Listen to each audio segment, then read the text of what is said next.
Have you ever heard instructions addressed to you on absolutely any occasion? But our heroine was forced to listen to all the complaints from the man with whom she lived. Mia Fortuna did not have much patience, so she could not tolerate such treatment for long. No matter how cheerful the agent himself was, the girl no longer believed his good words about the mansion. It was all because Matt Garciel was the ghost of the estate she had recently moved into. So the lady had to choose her words carefully just to remain safe and sound. After all, this evil spirit could very well physically harm her with the help of his powerful magic. As soon as Mia forgot about her situation, the atmosphere around Matt noticeably changed. The man did not hesitate to threaten the miss if he was dissatisfied with her behavior in any way. And poor Fortune had no chance to resist the ghost that demanded obedience. This is how the girl was forced to live for the last month, although before everything was different. Just recently, the heroine was an ordinary office worker who only cared about her salary. But then fate pleased the girl by making her the winner of a money competition. However, Mia was not destined to receive this winnings because the lady died a little earlier. That's how she ended up in the body of a girl who was a minor character in the novel. At that moment, the heroine had no idea that she would be nothing special in this life. When she was reborn, the girl did not even receive even one of the most basic magical abilities. Not to mention the fact that she ended up in a commoner family, as her clothes hinted at. So pretty soon, the girl realized that no one cared about her in this story. But happiness did not pass Mia by, because she now has a kind and loving grandfather. However, the heroine herself thought with horror about spending even a day in the estate. But soon a lot changed in Fortuna's life, because without her grandfather, she had to move to the capital. No matter how bitter it was for her to leave her native place, the lady tried to be strong and cheerful. Meanwhile, in the capital of the empire, events were in full swing, which the lady found herself caught in. She found a real estate agency she knew nothing about before.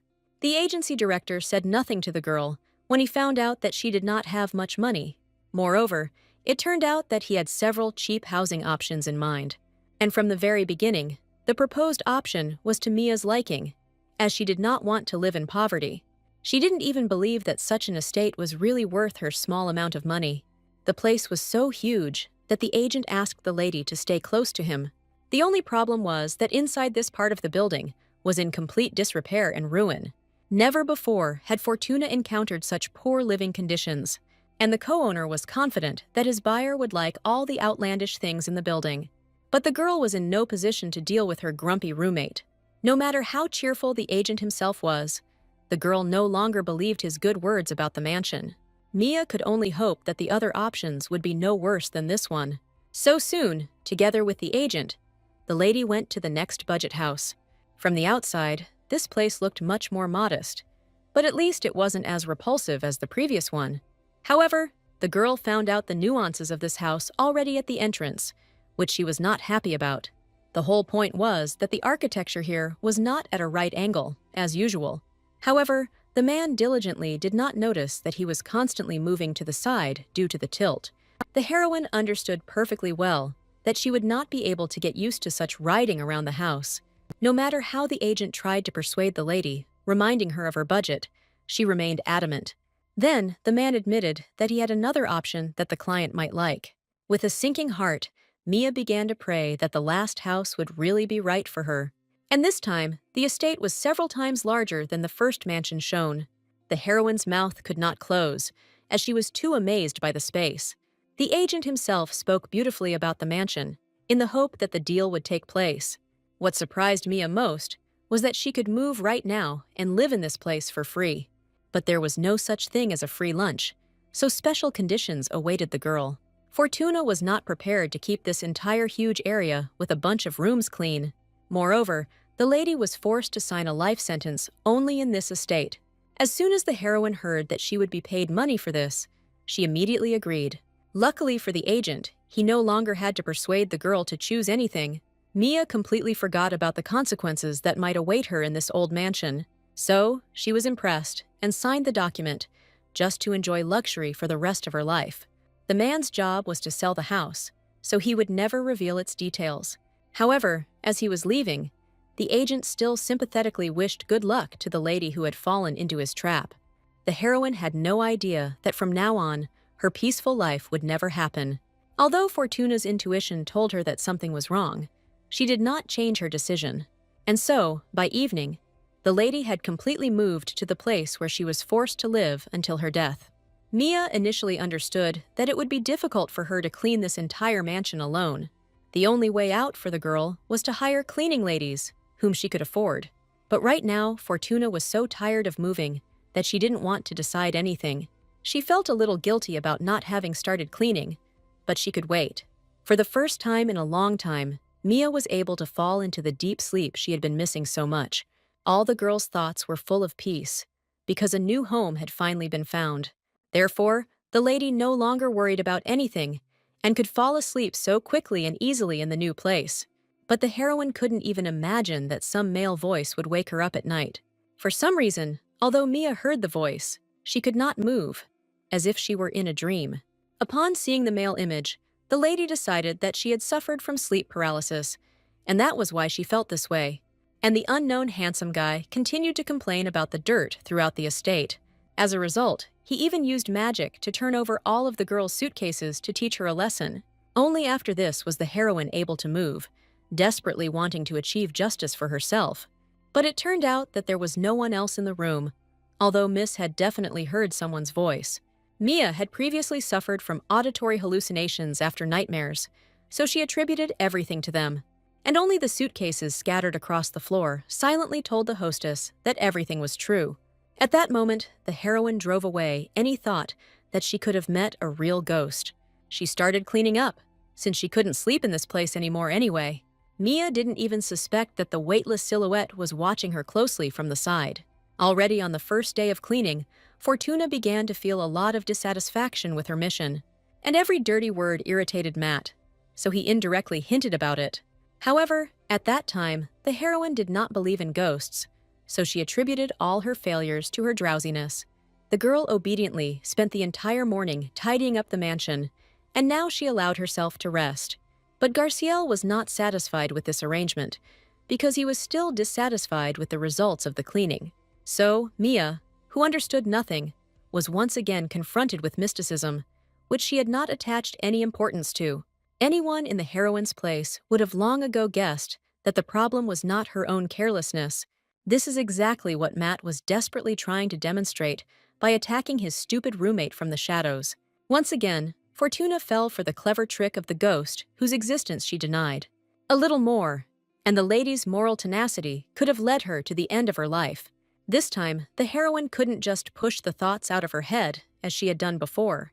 All because if she had just a few more centimeters, the girl would have said goodbye to her rebirth. But the arrogant and ghostly owner of the house showed no sympathy towards his new acquaintance. Mia wasn't one to be intimidated by strangers, so she stood firm in her boundaries.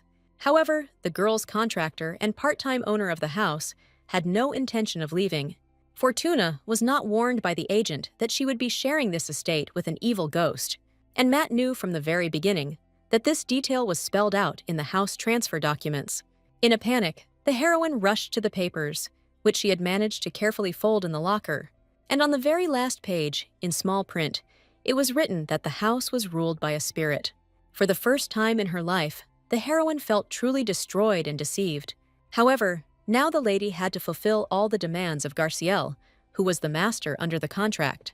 The man was not going to let go of the lady, who had finally fallen into his possession so easily. He intended to use foreign objects to hold the newcomer accountable. Fortune could do nothing to counter the spirit's magic, no matter how weak it was now. But for the heroine, the threat of the object hanging over her was many times more frightening than the signed contract. To avoid possible injuries, the heroine was forced to refuse to terminate the contract. Only in this way could Mia save herself from the wrath of the ghost, who was not going to let her leave the estate. All Matt needed was for the lady to clean his property well and efficiently. As long as the girl fulfills all the requirements, Garciel will have no complaints about her residence.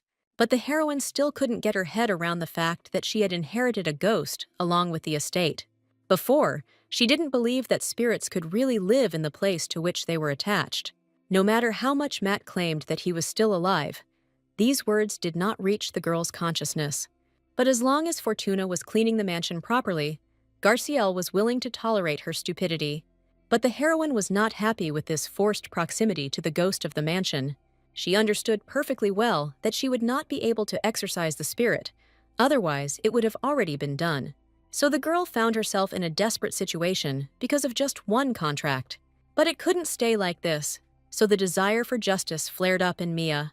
As soon as the spirit turned away, Fortuna rode at full speed to the city to see the agent. Even in her worst nightmare, the heroine could not have imagined that her idea would be doomed. It turned out that the agency had disappeared somewhere in just one day, as if it had never existed. Seeing the grief of an unknown girl, one old man could not pass by, as he became interested. It was from him that Mia learned that the agency had urgently moved somewhere in just one day. This meant that now the heroine had no chance to correct her fate. The girl could never have imagined a worse outcome for herself in her reincarnation. So, in just a couple of days, Fortuna was ready to go crazy from the constant cleaning of the estate. She urgently needed any cleaning company to help with her household chores. It just turned out that many companies had long since refused to cooperate with the mansion. No one wanted to send people to a place that was known to be a real haunted house, so Mia was once again left to carry out all the demands of the disgruntled ghost alone. As much as the heroine didn't want to, it was not possible for her to move or drive out the spirit. However, the girl was advised to place an advertisement for recruitment in several newspapers. The lady immediately seized this chance, since otherwise she could easily go crazy. Thus, reluctantly, 2 more weeks of Fortuna's painful life in the huge mansion passed. The ghost nagged her for any reason, even if the girl left small stains around. And in the end, he began to find fault with Mia's appearance, which was the last straw for her.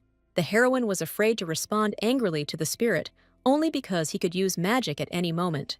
And so the lady had to endure all his grumbling comments about a job poorly done. So, as soon as the girl heard the long-awaited doorbell, she was ready to receive the person. Mia was so tired of cleaning the estate that she didn't care who came as a worker. She was pleasantly surprised when she saw in front of her a handsome and stately guy with a sweet smile. Fortuna did not believe that this man came to her in response to an advertisement for hiring workers. But Dante Van Dyke, who was a powerful magician, responded for precisely this purpose. The guy was sure that he met all the requirements, but in fact he had a different mission. Mia hadn't read the newspaper ad before, so she understood why no one had responded to it. The requirements were so strict that it is a wonder Dante chose this place at all. The heroine could only hope that this guy was in his right mind. She needed a worker so badly that she was not prepared to accept even a madman. But it turned out that the magician's track record was so excellent that he could not be kicked out. Van Dyke himself confidently stated that more than anything in the world, he loved cleaning the estate. The lady still had many questions for the worker, but she could not fire him without reason. Suddenly, the heroine remembered the novel about the princess who was forced to fight. At the age of 20, the girl learned that she belonged to the imperial family. Then she stood up against her father, who sent her to the common people to win a place on the throne. And it was Dante who was summoned to confront the skilled and beautiful sorceress of royal blood. As a result, he sided with the princess and achieved a great coup d'etat. The heroine had no intention of getting involved in something like this, so she tried to refuse. The guy's face visibly darkened when the girl asked him to look for work elsewhere. Dante never thought that there would be anyone who wouldn't like his resume. His cold gaze pierced Mia through and through as the mage tried to find a reason for the refusal. The heroine was unable to resist fits of rage, and this time was no exception for her. Therefore, the lady immediately accepted the new worker, if only he would not kill her on the threshold of the estate. For some time longer, Van Dyke continued to glare angrily at his incompetent employer, but in the end, his face smoothed out, because the guy was happy that he was accepted after all. The only thing Miss latched onto was that there was a probationary period for everyone in her estate. In fact, Mia hoped that this would make Dante give up helping around the house. But all of Fortune's expectations were shattered, because the guy was satisfied with these conditions. He was eager to prove to the lady that he would be the best at the job in the world. So the heroine couldn't find the words to justify her clumsy refusal. As a result, Van Dyke was not lying at all, because everything he touched shone and sparkled like new. After his appearance, the estate was transformed, as if it had only recently been built. Therefore, Mia had no complaints about the assistant who so skillfully cleaned the entire house. The guy himself carried out his duties as if it was a piece of cake for him. Compared to him, the heroine felt like an insignificant incompetent because she couldn't do anything. Dante even cleaned up things that the lady herself would never have been able to touch with a rag. So, during all this time, Fortune did not find a single excuse to fire the skilled assistant. The heroine didn't have time to get used to the idea that she would have to live with this guy as a housewife. But Van Dyke himself did not consider it wrong to address the lady as a hostess. But in her past life, such words were not used for girls, so Mia was embarrassed. She would have preferred Dante to call her by her first name, but he couldn't afford it. The guy began to list other options for how he could call his employer, but each of them was much worse than the ordinary mistress he had called her before. The heroine's heart couldn't withstand the overdose of beautiful addresses that she didn't use, so Mia put an end to all this squabbling, letting Van Dyke call her mistress.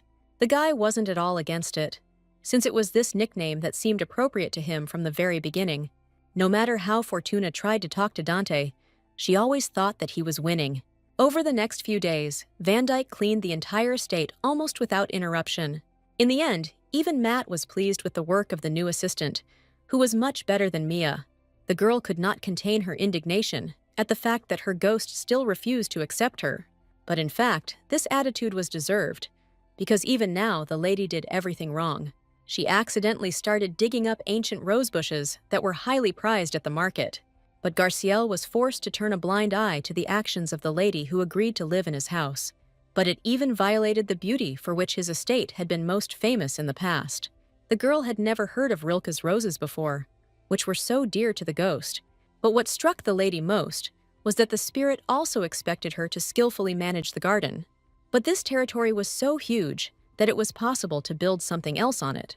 Therefore, Fortuna preferred to believe that nature is best expressed in nature. And only Garciel did not fall into this trap, as he saw that the lady was shirking her duties. He wanted Mia to hire more people with combat skills soon. This is because Matt already felt the approach of opponents who would try to rob him. But the heroine was too self-confident to listen to the ghost's advice. It seemed to her that the spirit was making all the suggestions only to keep the house clean. Although Fortuna couldn't give up the idea that she would then be able to fire Dante, who was bothering her. Therefore, a new plan for making her life in the mansion easier came into the girl's head. To do this, she went back to the city to send out new advertisements for workers. Naturally, Van Dyke expressed a desire to go with the lady to help her with her shopping. But Miss couldn't allow him to do this, as she was very tired of all the cleanliness fanatics. Therefore, while there was such an opportunity, the heroine quickly ran away from the estate. She was still tormented by doubts about whether it would be possible to select suitable staff for this house. She was full of hope to fix everything and force the future trader to leave the ghost's estate. It was for this that Fortuna needed assistants who were beyond Dante's capabilities. Mia spent a lot of time arguing with the newspaper editor, who thought his news was perfect. In the end, the heroine wasn't sure that the guy understood her correctly, but at least he agreed to think about it. However, a bad feeling still haunted the lady, although she had already done everything possible. Only a good shopping spree could distract Mia from her constant thoughts about the estate's new employees. But the price of the dress she liked turned out to be prohibitively high for clothing. No matter what discount the seller offered her, Fortuna still had no intention of buying this dress. So she pretended that she had forgotten her money at home and therefore couldn't buy anything at the moment. But this trick didn't work with the man, who was determined to sell the dress at any cost. The girl did not expect such a sharp change in mood from an ordinary street vendor selling various clothes. Before she could understand, she found herself in a prearranged and well-thought-out trap. The merchant's assistants surrounded the poor girl from all sides, waiting for her to make a frightened purchase. Mia immediately saw through this disgusting scheme, which many women have probably fallen for. However, the heroine was one of those who knew how to stand up for herself in such extreme situations. But the girl's loud words only angered the local street thugs even more. Fortuna had no idea that the rules of her past world did not apply in the story of a love affair. That is why she was unable to easily get out of an unpleasant situation where she had already been harmed. The only thing Mia could think of was to pretend to notice her opponent's underwear. No one could tolerate such shame, so the girl had a real chance to run away. But Fortuna didn't expect that the amount of force she applied would be too great. She just pushed the guy away slightly and he screamed as if his shoulder was broken. The bandit himself never thought that he would find himself in such a situation because of some frail girl. But at the moment, even his closest friends couldn't help him with the pain in his shoulder. Mia had no time to grieve over what she had done, because salvation was still only in her hands. However, this time the heroine did not have time to escape, because the merchant grabbed her by the shoulder. As a result, the lady fell to the ground, hitting herself painfully due to this unexpected fall. The bandits were seriously determined to teach the lady a lesson, but things didn't go according to their plan. As a result, the first indignant one fell to the ground unconscious immediately after a few sentences. His comrades immediately ran up to him, completely forgetting about the young clothes buyer. Fortuna did not wait for luck to turn away from her again, and ran away as fast as she could. In her haste, the girl did not notice that a figure was following her, which helped her escape from the enemies. Only after a few minutes did the heroine stop, and only because she ran out of strength. She hoped that she had managed to break away enough so that no one would pursue her anymore. But it turned out that all this time, Dante had been following his mistress just in case, and he helped her. The girl did not expect that the assistant would not stay at home, but would follow her journey. Only now did she realize that it was Van Dyke who had helped her with her pursuers at the market. The guy was sincerely worried about the lady, for whose sake he even took a job at the estate. It was only thanks to him that the girl remained completely fine, although she slightly injured her shoulder. However, for Mia, this was a mere trifle, so she didn't even pay attention. So Fortuna didn't expect the guy to be so caring for her. His approach made the heroine blush to the tips of her ears, as the guy was her type. Therefore, she once again proved that she was not injured at all in that altercation. Only Dante's distraction from Mia's pendant saved her from further questioning. The heroine herself did not attach any importance to it, since it was the only thing from her father. Since the girl was raised by her grandfather, she did not know her parents at all. Fortune did not have time to become attached to a man whom she had never seen before in her life, but she was interested in why such a skilled guy got a job as a housekeeper on the estate. As before, Van Dyke began to convince the lady that he simply enjoyed cleaning the house. Since he was an aristocrat, only servants always cleaned his mansion. But in this way, the guy wanted to take a break from the horror he experienced in the war. The heroine had read the novel, so she could understand how much poor Dante had suffered. In the original story, Van Dyke had already achieved incredible heights in the military field, but in the end, he resigned because he no longer wanted to participate in anything like that. However, the man in front of Mia didn't look like someone who hated wars. Instead, his face expressed genuine sadness, as if the boy regretted the losses. And Mia couldn't admit that she understood the magician because she read about his life in a novel. But the girl managed to find other words of comfort to make the guy feel at least a little better. In response, Dante rewarded the lady with an equally sad smile, but still did not share his thoughts. Fortune could not force the assistant to open up, since it was not yet time for this. But thoughts about the sad guy did not leave the heroine's head even in her room, so she stayed up late at night and was able to hear a strange noise coming from the corridor of the estate. The lady hoped that it was Dante who came to her in the middle of the night to tell her about his past. But her plans were not destined to come true, because it turned out that robbers had broken into the estate. Fortuna was not prepared for the fact that there would be someone else in the house besides her acquaintances. The robbers themselves did not expect to stumble upon a person, but in this huge estate, it even played into their hands. While Mia was shaking with fear of the unknown people who had caught her so easily in the middle of the night. In fact, the opponents had no intention of harming the girl, since only she could help them. The leader gently hinted to the mistress of the estate that, with her assistance, she would not be harmed in any way, and Fortuna was ready to do anything, just so that everything would be okay with her in the end after the skirmish with the enemies. The bandits would never have been able to find the Rose Chapel on the estate without outside help, but the heroine had no idea what this place was, or where exactly to look for it in this territory. Among Mia's assumptions, only the recent situation near the locked door in the basement came up. The girl hadn't even had time to enter it yet, when Matt ordered in a stern voice not to do this under any circumstances. At first, the lady did not believe that she would really die if she were suddenly able to enter this strange room.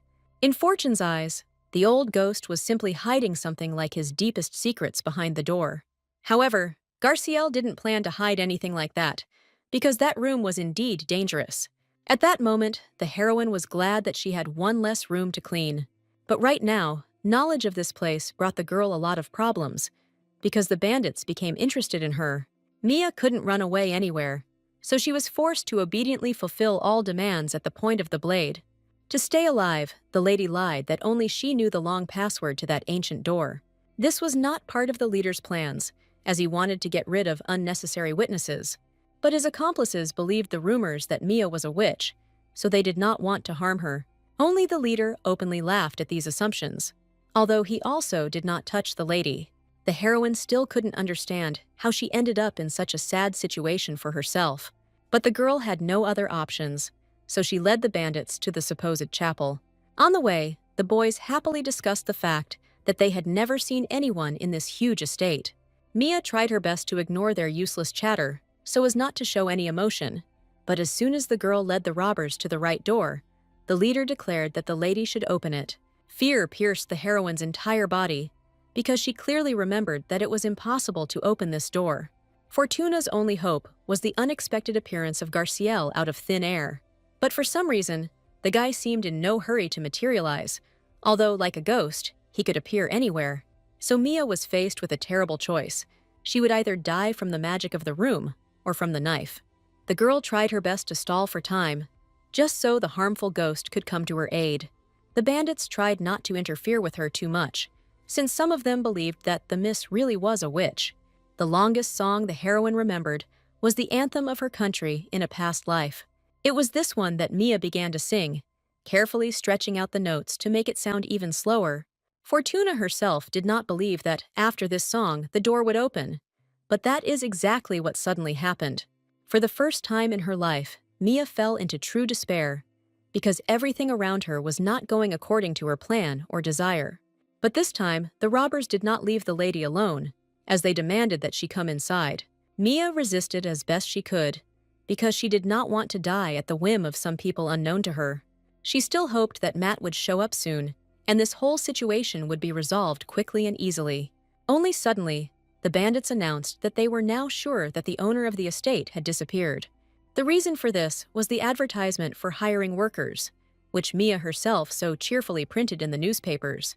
And now the girl had to deal with the consequences of her actions, that they were armed. The bandits needed the Philosopher's Stone, which was located somewhere in this huge estate. In their opinion, it was with the help of this thing that Matt monopolized the entire management of the mansion. Only now did the heroine finally believe that Garciel was not just an ordinary ghost. True, this knowledge could no longer help in her unpleasant situation with the robbers. The boys didn't think at all about whether the girl would die, because they were only worried about their own lives. So the leader roughly pushed the lady away, and she fell into the room, her knees hitting the floor. At first, due to the pain in her legs, Mia did not pay attention to the situation inside the room. From the outside, it might seem that there was nothing remarkable or scary in this place at all, but the heroine's entire body was gripped by such a fierce cold that she couldn't even touch a tooth. In an instant, Miss was overcome by the temperature in the room, which was unpredictably low. In tears, Mia could only whisper the name of her grandfather, who always helped her out in such situations. Suddenly, the pendant, which was a gift from a relative, began to spread warmth around itself. Even from the other world, the grandfather looked after each of his granddaughters, not allowing her to die so early. Mia's heart was filled with boundless love and respect for the old man who was dear to her. But at that moment, somewhere in the depths of the room, something barely noticeably flashed, attracting the lady's attention. Only now did the heroine remember that she had actually been on a small mission from evil robbers. But curiosity was much stronger than caution, so the girl ignored the enemies. Much more attention was drawn to the portrait of a beautiful woman, which was not even covered in dust. Never before had the girl seen such an attractive lady, especially in a painting. Only in the corner of the portrait could the lady read a clue that this woman was Saint Rilke. This information confused the heroine even more, because not long ago Matt called flowers by the same name. But until now, it was unclear why this beautiful portrait was hidden so deeply. Moreover, besides this woman, there were also a huge number of portraits lying below. But the heroine did not notice the most important thing, since she did not start to clear away the ancient paintings. Therefore, She did not have a single correct guess about who these people were. The robber did not give the lady any opportunity to hesitate, as he was in a great hurry, so he demanded that Mia find him what she needed so much in 10 minutes. But then it dawned on the girl that this man was actually afraid to go inside the building. She took advantage of this and began to loudly mock the guy who could do nothing to her. All the chieftain's assistants couldn't help but laugh at the antics of Miss, who wasn't afraid in such a situation. Fortuna noticed that she had dragged out her time long enough, and now she was no longer alone. None of the robbers could have expected this, because the mansion seemed to them to be almost an abandoned place. But the leader's two assistants were grabbed by the heads with an iron hand so that they could not break free. Within a second, the boys were lying on the floor, having been skillfully knocked out by the attack. The leader turned around in panic, as he did not expect that reinforcements would come to the girl's aid. He saw Dante in front of him, fully prepared to deal with the situation his mistress found herself in. However, for this occasion, the man had a great tool in store for him, which he used. So the leader no longer felt like a loser at this unexpected moment. But Van Dyke had dealt with even greater difficulties, so he wasn't scared. Only Mia didn't know that the assistant could easily cope with the task in front of him. And just a moment later, the weapon flew out of the leader's hands, as if it had never belonged to him. Dante was so well trained that such a trick was no trouble at all for him. For the first time in his life, the leader encountered such a skilled guard of an almost empty estate. But Van Dyke introduced himself only as a housekeeper, which is what he was in this place. Despite all the girl's objections, the assistant quickly dealt with the unnecessary robbers. So, in just a moment, the lady saw all her enemies lying unconscious on the floor. Mia was even ready to believe that Dante had dealt with the people in just a few seconds. The guy's face really did indicate that he wouldn't be tormented by his conscience after such a deed. Therefore, the heroine did not know what to think about an assistant who could be so cruel. But it turned out that the guy simply skillfully knocked out all the robbers, although he could have killed them. The girl's entire body was trembling treacherously after the stress and horror she had just experienced. But the assistant caught the owner in time, although she stubbornly tried to move on her own. Mia, under the influence of adrenaline, felt neither pain nor cold and wanted to return to her bed. But Dante could not let go of the lady because he saw her knee damaged during the fall.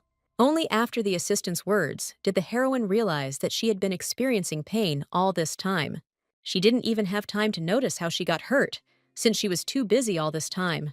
This injury only happened because Mia didn't call Dante immediately after she encountered the robbers. She waited until the very last minute for the formidable Matt to appear, but this time he let her down badly. Therefore, the lady found herself in such an absurd situation where nothing could be changed. All Van Dyke could promise was that next time he would definitely arrive on time. And now he tenderly picked up Miss in his arms to carry her to the bed in his arms. He didn't even listen to all of Fortuna's objections, because the lady would have hobbled along for a long time on her own. This is how the heroine had to come to terms with the fact that she was being carried in arms like a princess. But even in the room, Mia resisted to the last, embarrassed by Dante's concern. However, the boy had treated wounds so many times in the war that he was confident in his abilities. Seeing his ironclad arguments, the lady could not refuse his help. Van Dyke even managed to bring all the necessary jars so that the hostess would not need anything. Fortuna could not prove that such wounds healed quickly enough.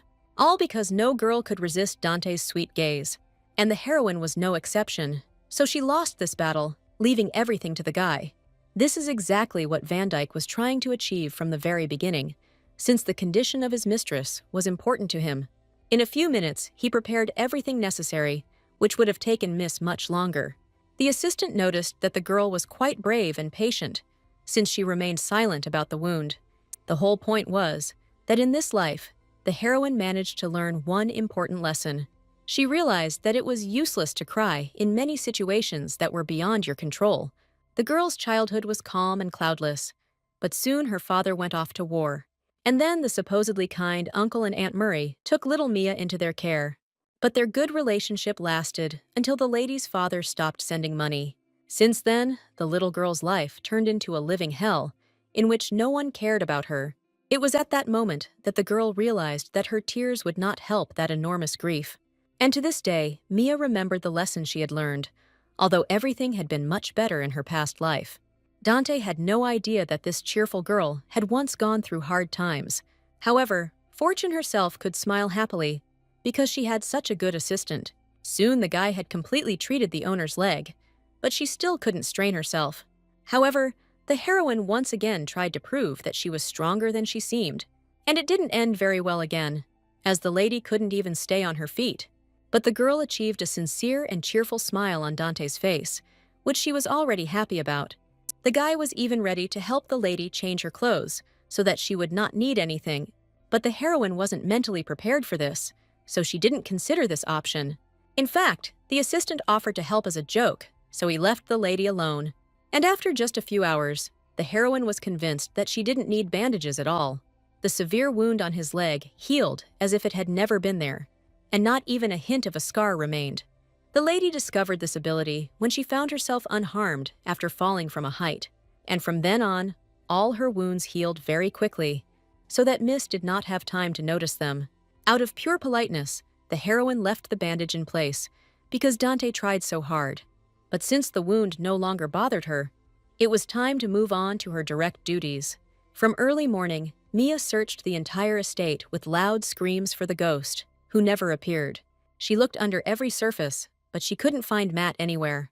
And so Van Dyke caught the girl searching among the bushes, which she had not expected at all. The lady honestly admitted to the guy that she wanted to communicate with the unbearable spirit of this estate. It turned out that Dante didn't just show up in this place because he was going to take out the trash. However, the lady clearly remembered that today, according to the plan, was not a day for ordinary trash. Only after a moment did the girl realize that the guy was referring to the robbers from the chapel.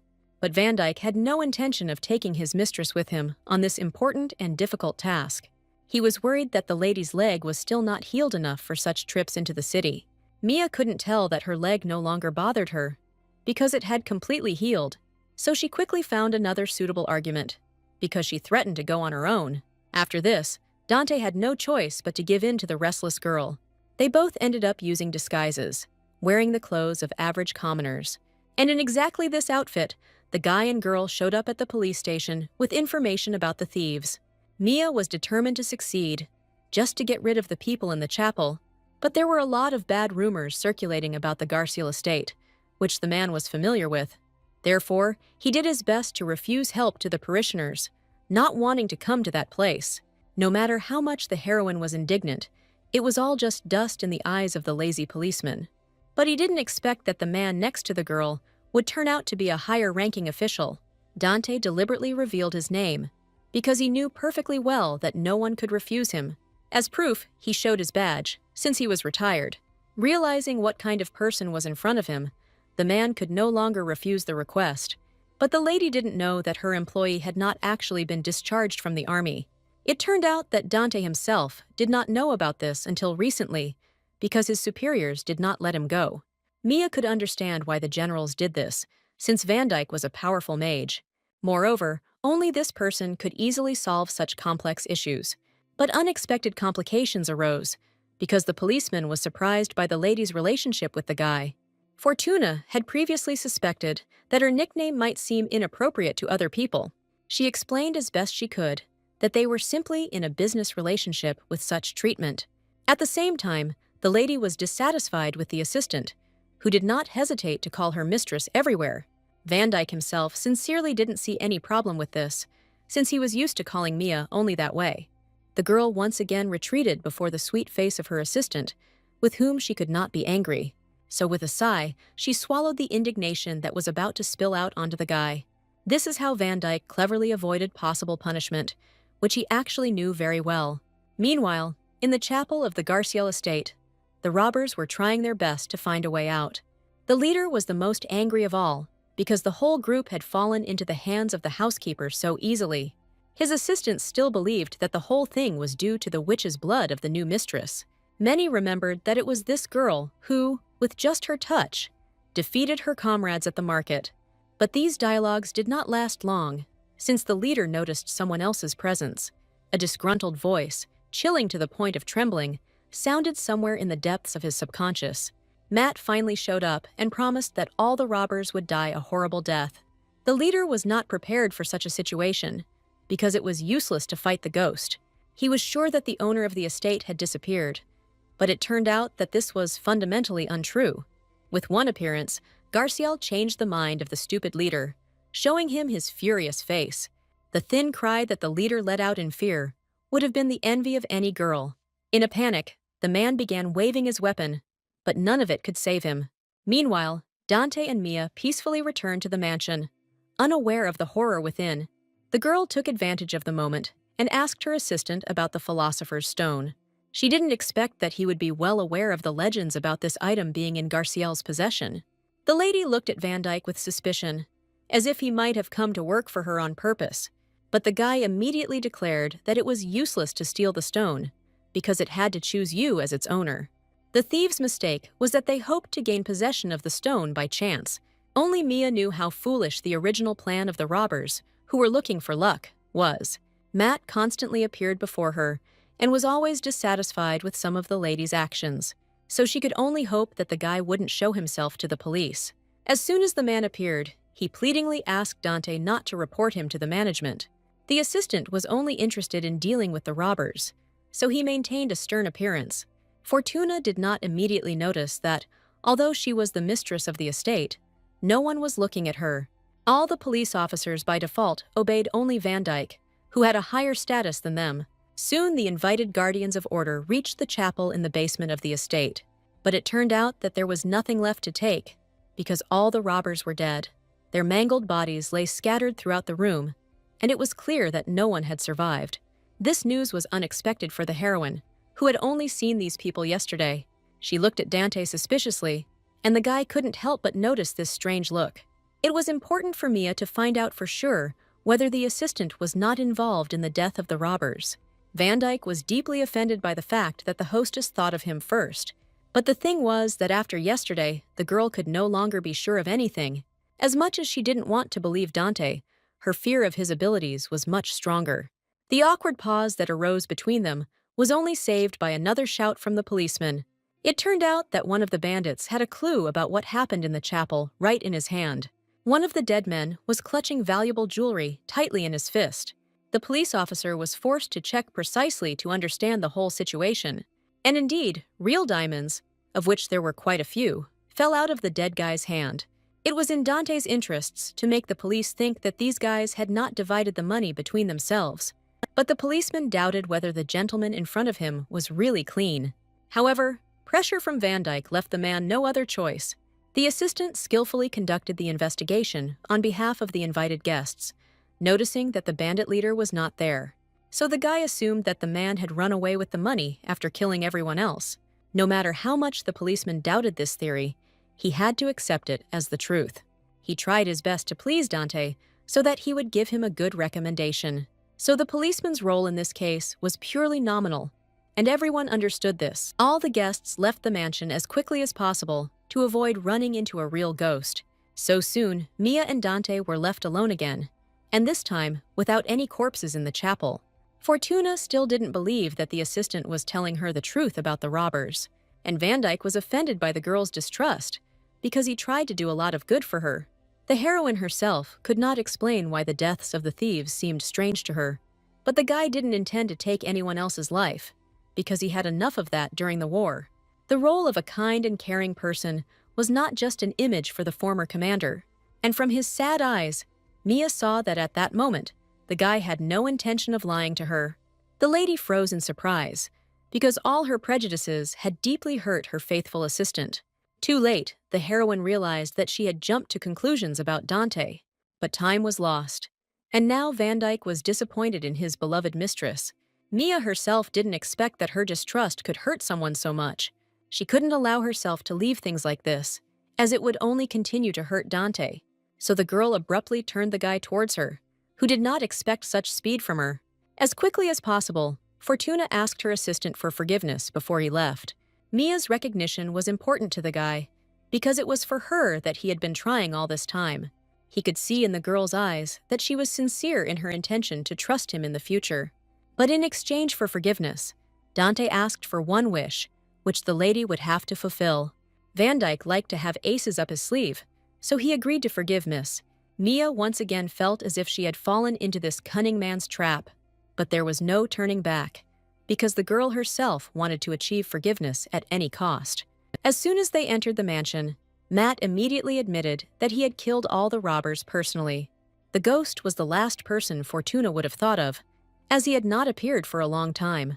Therefore, his confession shocked the lady to the depths of her soul, who was prepared for any other outcome. Mia was seriously angry because of Garciel's willful actions for not saving her yesterday, but none of her screams reached Matt's conscience, which simply didn't exist.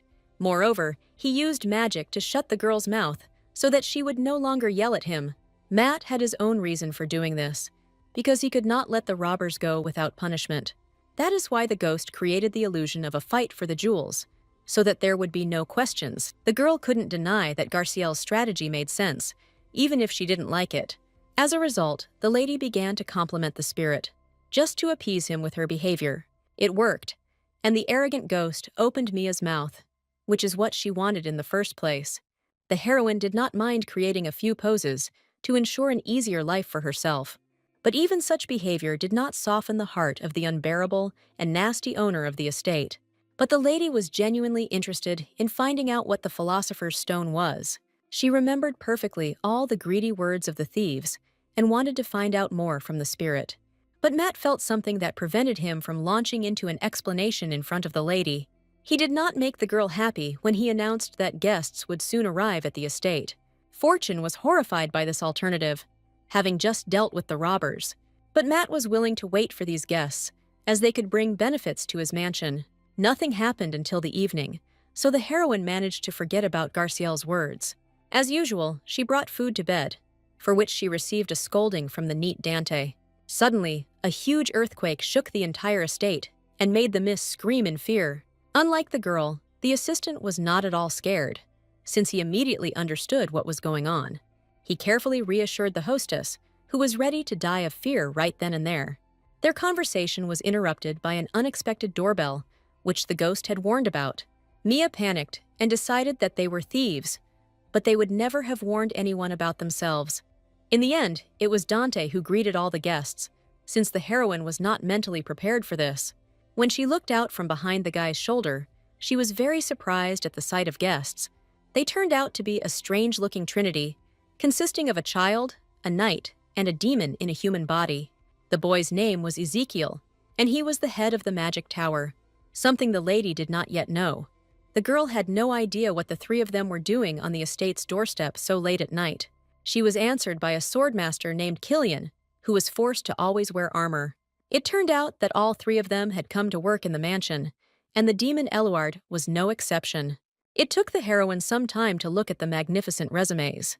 But then Matt, who unexpectedly appeared and hired new employees, made a decision for her. Only now was Dante able to get a proper look at the owner of the estate, who rarely appeared. It was he who made all the most important decisions, so he allowed the trio to stay in the estate. But Mia was unhappy that no one took her personal wishes into account.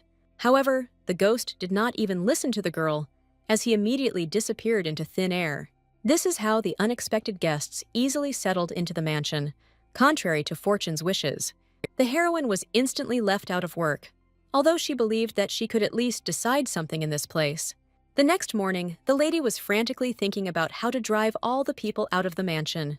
She understood perfectly well that she would not be able to compete with these people in terms of skills.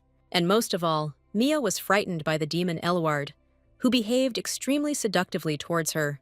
As a result, Dante wasn't the biggest problem, because now there were these three. The assistant brought the hostess breakfast early in the morning to invigorate her before the day's tasks. But Fortuna hadn't had a good night's sleep, so she wasn't ready to work at the estate. Dante himself had nothing against these people, who divided the responsibilities among themselves. But the heroine considered it her duty to drive out the trio before they settled in here.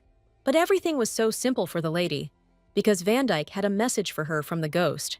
It turned out that Matt had forbidden Mia, under penalty of death, to fire any of the employees. The memory of the fallen chandelier was fresh enough for the lady to fear Garciel, so the heroine had to give up her desire to fire the newly arrived workers. It came as a surprise to her that Dante also wanted to get the new guests fired. Mia really wanted to replace Van Dyke, but she never got around to it. So the girl will have to continue to live under the same roof with a possible terrorist. However, the lady could not admit to the guy that she was actually very afraid of communicating with him. So she once again pushed the cleaning onto Dante and ran away as quickly as possible. As soon as Mia stepped into the estate courtyard, her opinion of her assistants changed radically. In just half a day, Killian was able to bring real beauty to the garden, as if it had not been devastated.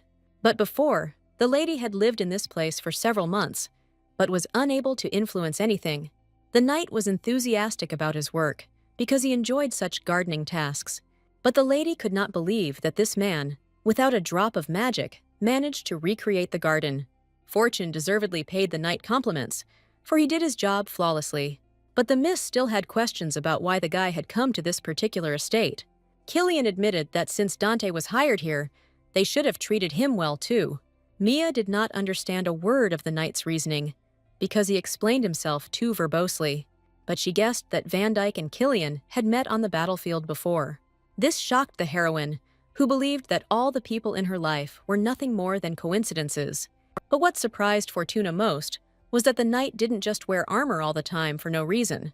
For some reason, this guy was in for a lot of pain if he removed his artifact. Before, the girl had not thought about how much evil the Empire had inflicted on its soldiers. The only thing that made her happy was that Killian was now fully enjoying his new life. These details again made it difficult for Mia to make the decision to fire the new assistant. The lady's wild imagination suggested that the knight might experience difficulties during his shower, but the guy guessed from the hostess's face what she was thinking and said that he was temporarily removing his armor. Fortuna left the knight, with whom she had managed to become quite close during one conversation, in confusion. The more she interacted with the assistants, the less she wanted to fire them. Here on the horizon appeared the demon Eluard, whom the lady feared most of the three. Never in her life would the girl have thought that she would hire him as a butler. According to legends, this demon sent a huge number of diseases to people in the past, but now he was quite peacefully fulfilling the role of a butler, without trying to harm anyone. This created even more confusion in the lady's head, because she didn't know what to believe. Moreover, Mia had no idea about the existence of the estate's mailbox, which contained the letter.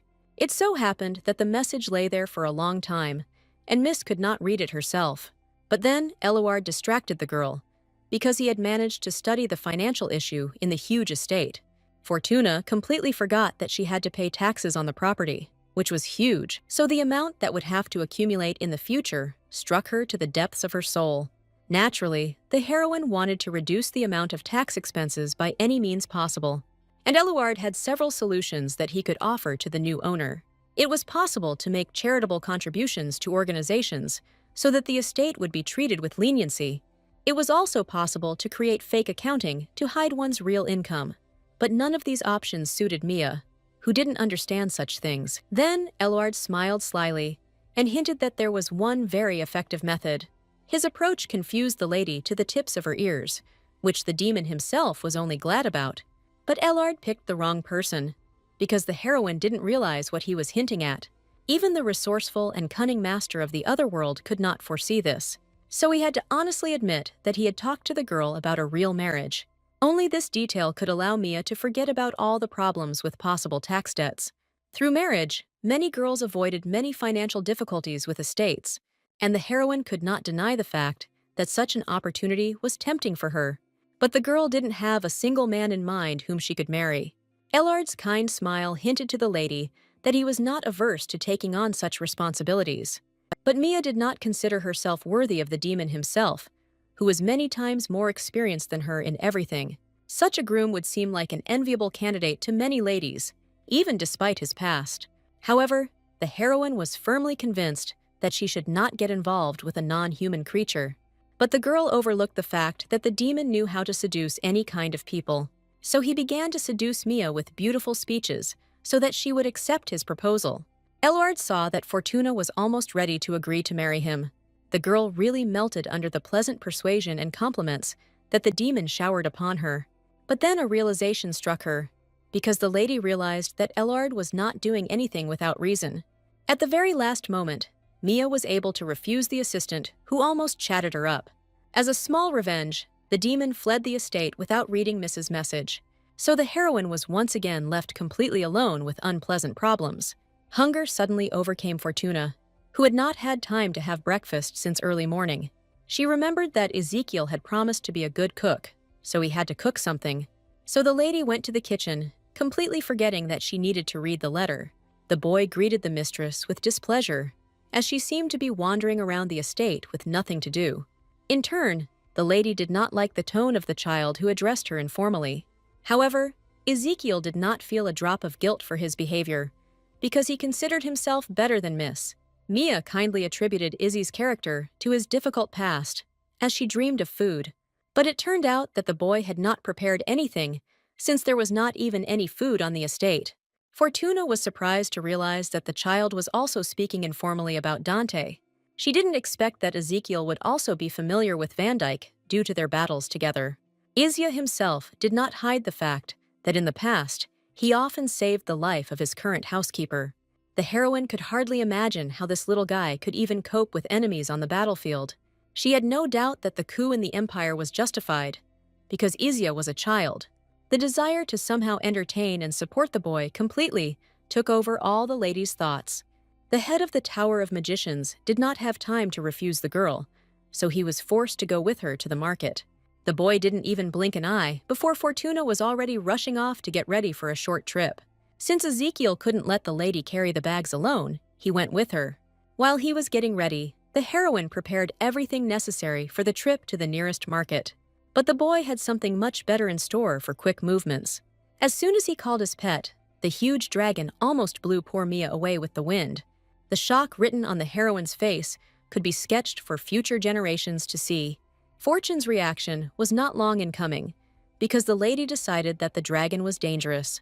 No one had time to explain to the girl that this dragon actually did not pose any danger. Before, the lady had not thought about how the 3 guests arrived at the estate yesterday. Only now did it dawn on her that the temporary earthquake was caused by the creature's landing. Ezekiel proudly presented a housewarming gift in the form of a powerful dragon, but the heroine was not ready to accept such a creature as a pet. The magician did not grieve for long about this, since he had long wanted to cook something from the dragon. Toto himself was extremely displeased with this proposal, but did not attack his owner. Meanwhile, the boy, in all seriousness, activated magic to kill the dragon. The creature looked pitifully at the girl, hoping that she would still save him, and only at the last moment Mia managed to stop the baby, just so that no one would get hurt. Thus, the lady took on the unwanted responsibility of caring for the dragon, something she herself did not expect. The girl was most confused by the size of the creature, which could not turn around in the yard, and the magician had a suggestion about this, so that Toto wouldn't accidentally break anything. As a result, the dragon became a dragonette, although this was only a temporary solution. But the lady liked this transformation so much that she had nothing against Toto, so the heroine spent some more time on her pet, admiring his reactions to her. It was only after several hours that Mia and Ezekiel finally reached the popular market. Fortuna happily grabbed food from all sides, as she was still very hungry. She was having a lot of fun with her assistant, despite the fact that he responded to her with nothing but grumbling. But this happy moment for the lady did not last long, because she heard a familiar voice. It turned out that at that very moment, Georgie Murray, who was Mrs. Cousin, was in the market. The girl was not at all happy about such an unwanted meeting, because she was trying to forget her family. But she didn't have time to escape from the narcissistic relative who intervened in the conversation. This man was the cause of many nightmares for Mia, so she was not happy about this meeting.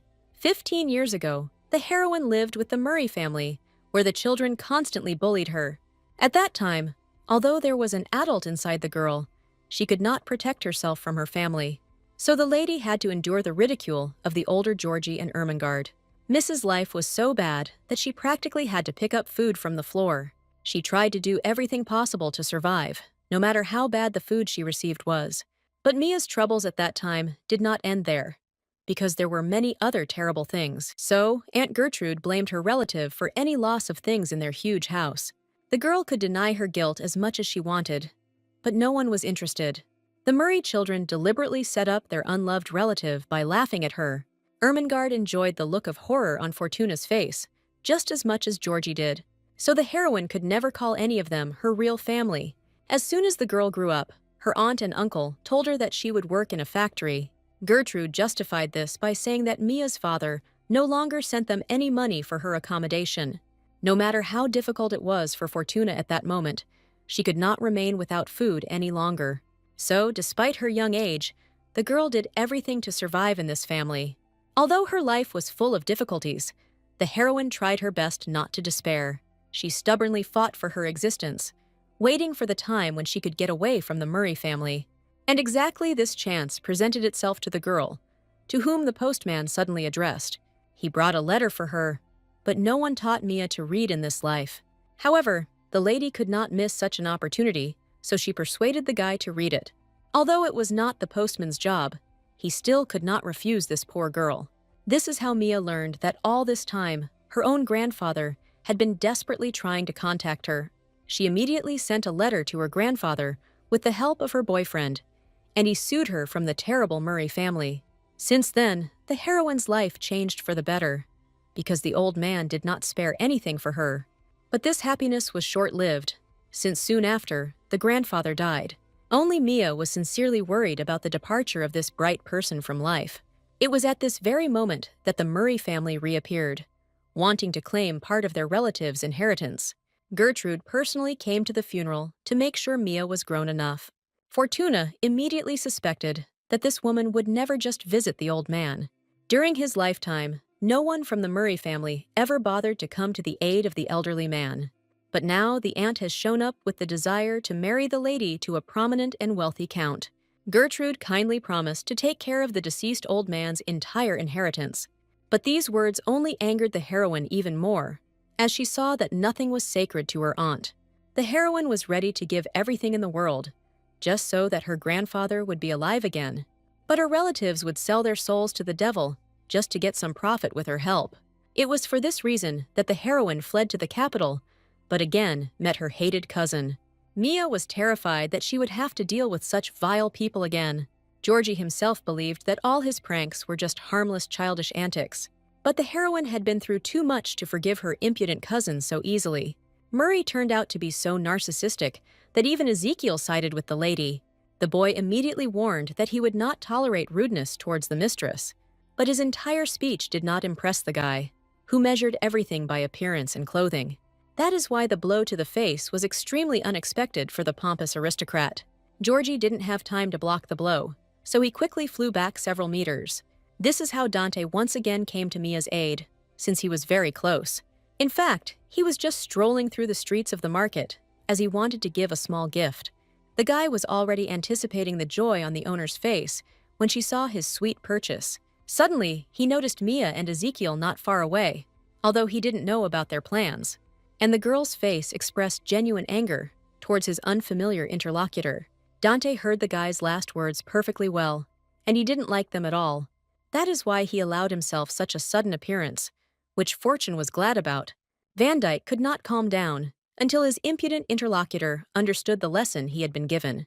Georgie recovered fairly quickly, as the assistant did not use full force. As soon as Murray began to insult the girl again, Dante regretted his pity. He couldn't allow the lady to worry about an incomprehensible and evil relative. So Van Dyke started beating the guy again to get him to say sorry. Seeing this picture, the heroine had no doubt that Murray would be in trouble. But no matter how many blows rained down on him, Georgie continued to threaten the police. However, Dante's gaze still convinced the guy that he had better cover his mouth. It was important to the assistant that the relative ask Mia for forgiveness directly. But Murray found it extremely difficult to say the right words to a lady he did not respect. However, the desire to live turned out to be stronger than prejudice, so the guy still apologized.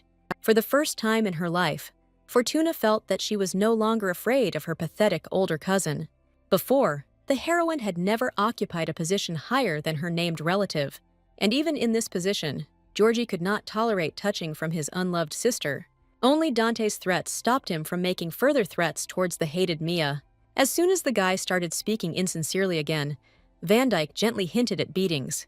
As a result, Georgie let out such a thin squeal, as if there was a little girl living inside him. Fortuna laughed loudly at her cousin, whom she had always feared and sincerely hated. But thanks to Dante, The girl realized that the guy wasn't worth even a drop of her attention. So the lady's confidence soared to the skies, and she no longer worried about her cousin. As soon as the boy and girl walked away, Murray began hurling threats at them again. But he didn't take into account the fact that Ezekiel heard every angry word he uttered, and the magician could not ignore the fact that his new mistress was being insulted by some stranger. So another punishment awaited Georgie, but neither Mia nor Dante took part in it. Fortuna did not feel pity for her cousin's suffering, since he himself was to blame for everything. So, no matter how loudly the guy screamed about revenge, no one took his words seriously. For the first time in her life, the heroine saw the evil Murray humiliated so much in a couple of seconds, and she couldn't help but celebrate this matter with her friends, who protected her from an unpleasant relative. A joyful smile appeared on Mia's face, who was no longer afraid of her former family. She was grateful to Ezekiel for not leaving her in this difficult and unpleasant situation. But the girl had even more respect for Dante and no longer wanted to drive him out of the estate. The lady was pleased to know that she would always be under the protection of those close to her. After all, today Ezekiel and Dante did not allow her to be disgraced in front of her childhood fear in the form of her cousin. In fact, Mia had encountered kindness before, but she perceived it differently.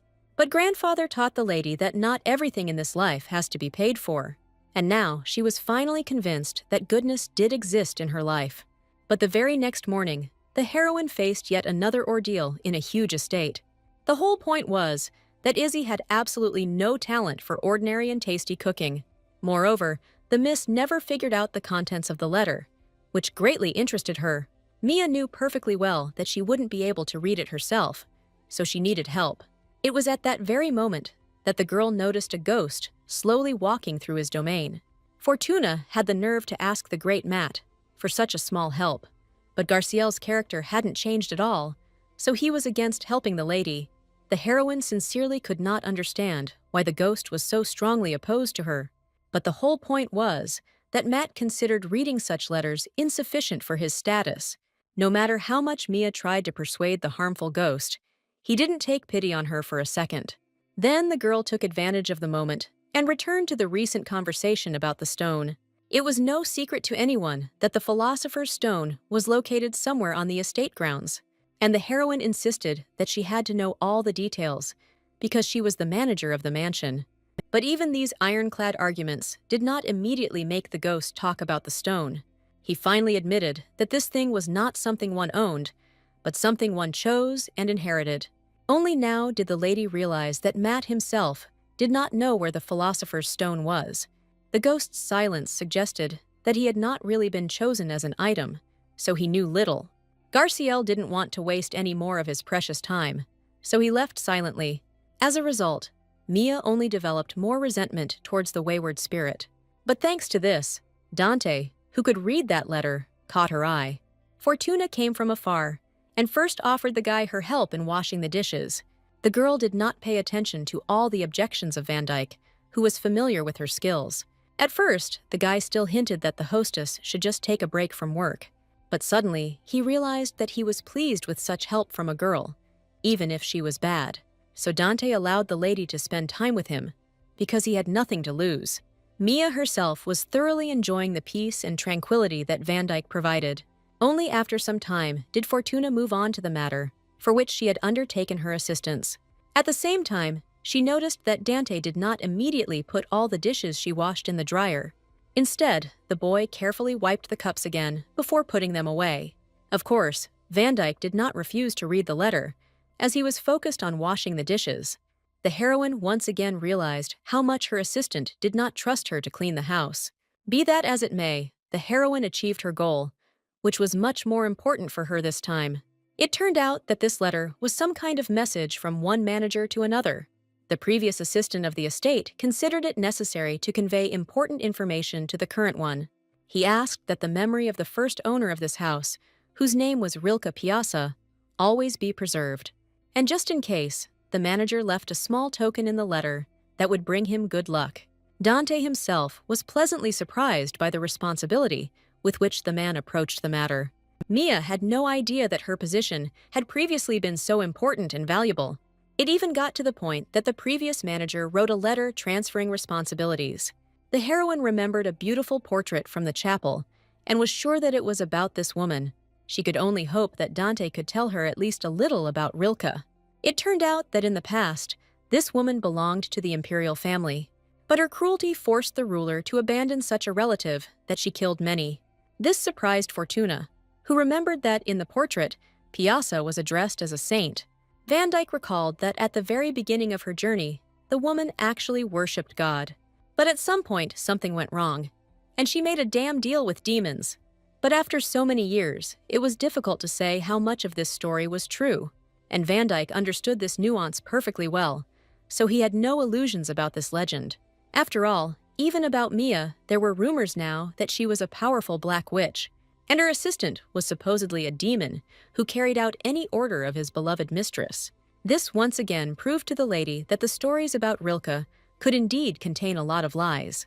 The saddest thing was that none of the woman's relatives survived the emperor's order, so Piazza had to watch the mansion for a long time in complete solitude. Mia couldn't even imagine how lonely that beautiful woman felt. Now the girl is lucky, and she has never been alone. But it was a completely different time. So Fortuna did not think about sad thoughts, because she had faithful helpers nearby. Dante himself did not notice how he was becoming more and more sympathetic to this sweet and pleasant hostess. In the heat of the moment, he promised that he would always be there for Mia, so that she would not feel lonely. At first, the lady reacted calmly to such words, which implied a constant presence. But then it dawned on her that the assistant seemed to have proposed marriage to her. The guy himself seemed unaware of the meaning of the careless words he had just spoken, and Fortuna was seriously worried, because she did not consider Dante as a marriage partner. As a result, she knocked over the cup, and with incredible speed, Van Dyck cleared everything from the table. So the heroine again reduced all her actions to a regular joke, because she felt awkward. This only made her more embarrassed when Dante again stated that he needed to be near her. However, the guy was used to talking honestly about his plans, so he didn't see anything strange. This only made his every word make the heroine blush even more, as she perceived everything differently. Somehow, Mia came to the conclusion that Van Dyck was worried not about her, but about the estate. But the girl still didn't feel any better, because Dante's confessions hit her right in the heart. She was glad that there was such a skilled assistant in the house, and she was sad about the same thing. In the end, as many times before, the heroine simply ran away from explaining things to Dante. The guy himself did not expect that the lady would end the conversation with him so quickly, because everything was fine. But the huge amount of work around the house did not allow Van Dyck to think about the lady. Meanwhile, Mia continued to be upset about her assistant's adult reasoning. She didn't recognize herself, because she hadn't even paid attention to such a guy before. But, apparently, the fear of being alone again forced Fortuna to seek human warmth nearby.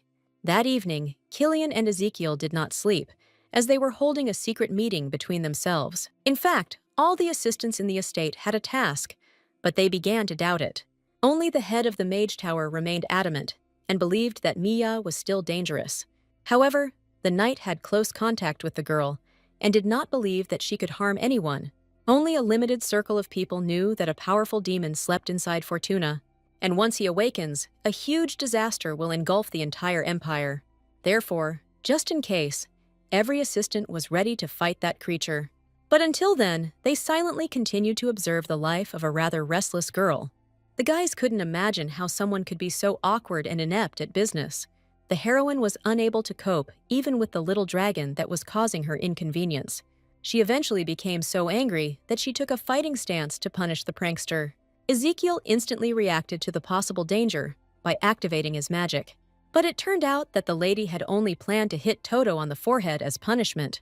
The baby was very surprised by this act, because no one had dared to do this to him before. He flew away in a huff, finally leaving the cabbage heads completely alone.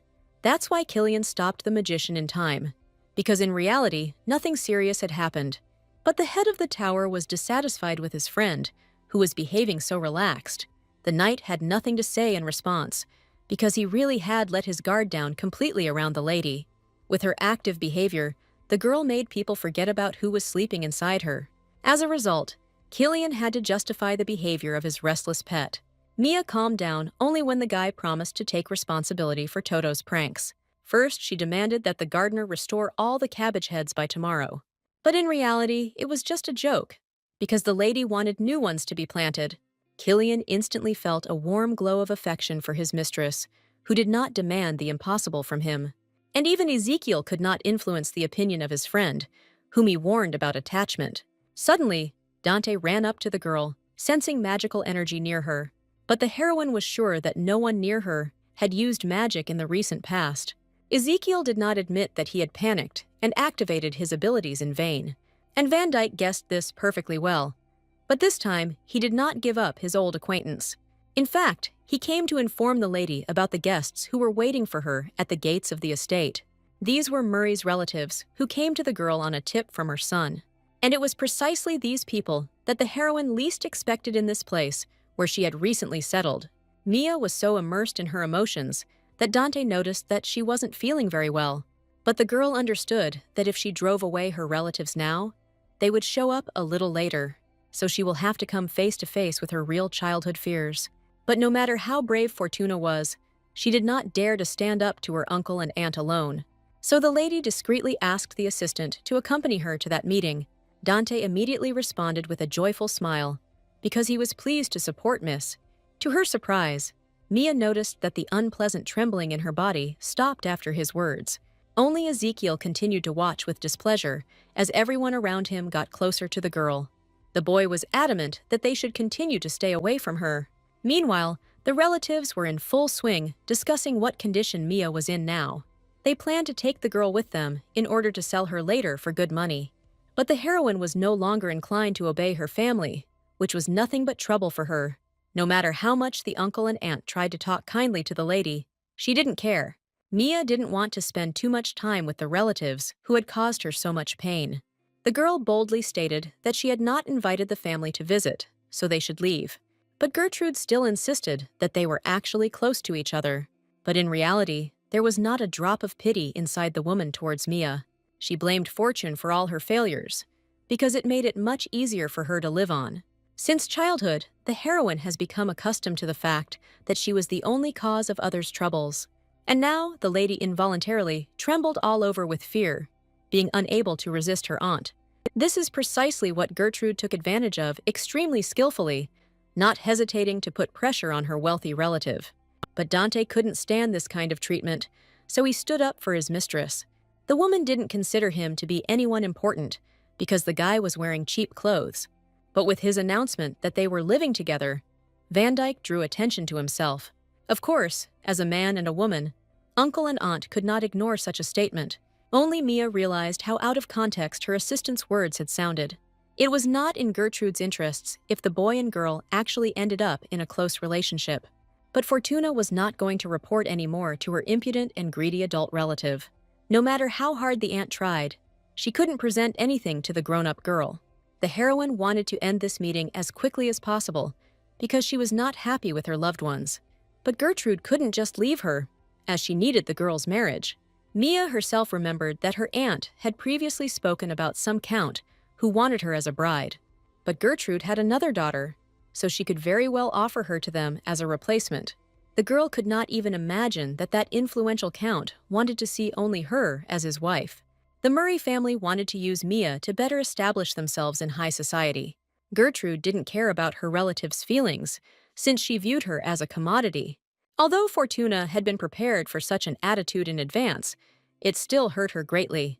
The girl remembered that she was not to blame for the ruin of the Murray family, because her uncle had worked on it. The man suffered from alcohol and gambling addiction, which caused the budget to fall. But my uncle didn't allow anyone to speak rudely about his less-than-stellar character traits. However, this time Dante was not sleeping, so he reacted in time to the attack on his mistress. So the man got hit instead of hitting his poor relative. Van Dyck felt no pity for these people, who were clearly doing nothing good. Naturally, the Murray family began to pretend that they were insulted and offended by such behavior. But even Mia couldn't sympathize with the arrogant and narcissistic aristocrats. As soon as the girl refused them, a whole bunch of unpleasant threats poured out in her direction. And only Dante was a ray of light for the lady, because he declared that he would take her as his wife in the future. This statement surprised the heroine so much that she even forgot to play along with her assistant. But what surprised Miss even more was that none of her relatives were impressed by this statement. Gertrude acted as if this wedding could never happen in her life. The whole point was that without their permission, Mia could not yet marry anyone. But Van Dyke personally didn't see any problem with this, since they could have waited a couple of years. The guy confidently stated that he respected Fortuna's choice and would always be by her side. This made Gertrude angry because she could not take into her hands what did not belong to her. It was high time for Mia to put her vile relatives in their place, but she never did. She was able to calm her aunt down only by saying that a noble aristocrat stood before her. The woman was not sure about this because Dante was dressed like an ordinary servant of the estate. But her husband turned out to be much more prudent because he remembered that Mia lived in a rich mansion. And only Van Dyke was next to her, and they found money for housing from somewhere. This circumstance forced Gertrude to shut her mouth for a while, so as not to bring trouble upon herself. But the woman quickly remembered the invitation to the ball that all the noble aristocrats had received. With her questions, she forced Dante to go there with Mia as his bride. The heroine could not have imagined that her aunt would be ready to go so far in her revenge. The woman did not calm down until she had caused as many problems as possible for her relative. As a result, the lady felt an awkward pause between herself and her faithful assistant. The guy wasn't obligated to save her, but once again, he helped her out of a bad situation. Mia wanted to think of a way to refuse to participate in the ball without embarrassing anyone. But it turned out that Van Dyke himself was interested in participating there, since he had never been there before. Fortune always thought that many girls would surely run after such a handsome guy. But Dante himself did not pay attention to the ladies around him, as they seemed unreal to him. And now, only in Mia did he see a suitable partner for himself, which he told her directly. As before, the lady felt embarrassed by the guy's frank confessions. The assistant thought it was ideal that none of them had attended such events before. After all, now both Dante and Mia could prepare for the ball under the same conditions. The heroine almost burst out laughing when she imagined a guy in an apron at such an event. Despite all the fun, Miss couldn't help but worry about the fake engagement between them. She wasn't ready to actually get engaged to the guy, even though he insisted on it. Like everything else in his life, Dante was not used to doing something only halfway. But such words from Van Dyke greatly embarrassed Mia, who was accustomed to a different attitude. The girl promised that even without a wedding, she could make a mess of the estate every day. But in fact, Dante had good reasons for proposing marriage to his mistress. It turned out that he had so many advances from the ladies that he needed Mia's fictitious help. Thus, both the heroine and her assistant could help each other without consequences. That is why it was to Van Dyke's advantage that Miss agreed to play the role of his bride. He reminded her that he wanted to go to the ball together, and Mia immediately understood what he was talking about. So the lady became even more enthusiastic about this idea, although she had no idea of the consequences. For a while, they agreed to be bride and groom, and then the future will show everything in more detail. Although, as a joke, Dante already promised that he would definitely grind any candidates into dust. Knowing the guy's character, Mia wasn't sure that he was really just joking about it. But our heroine would not have been the writer of this story if she had refused opportunities.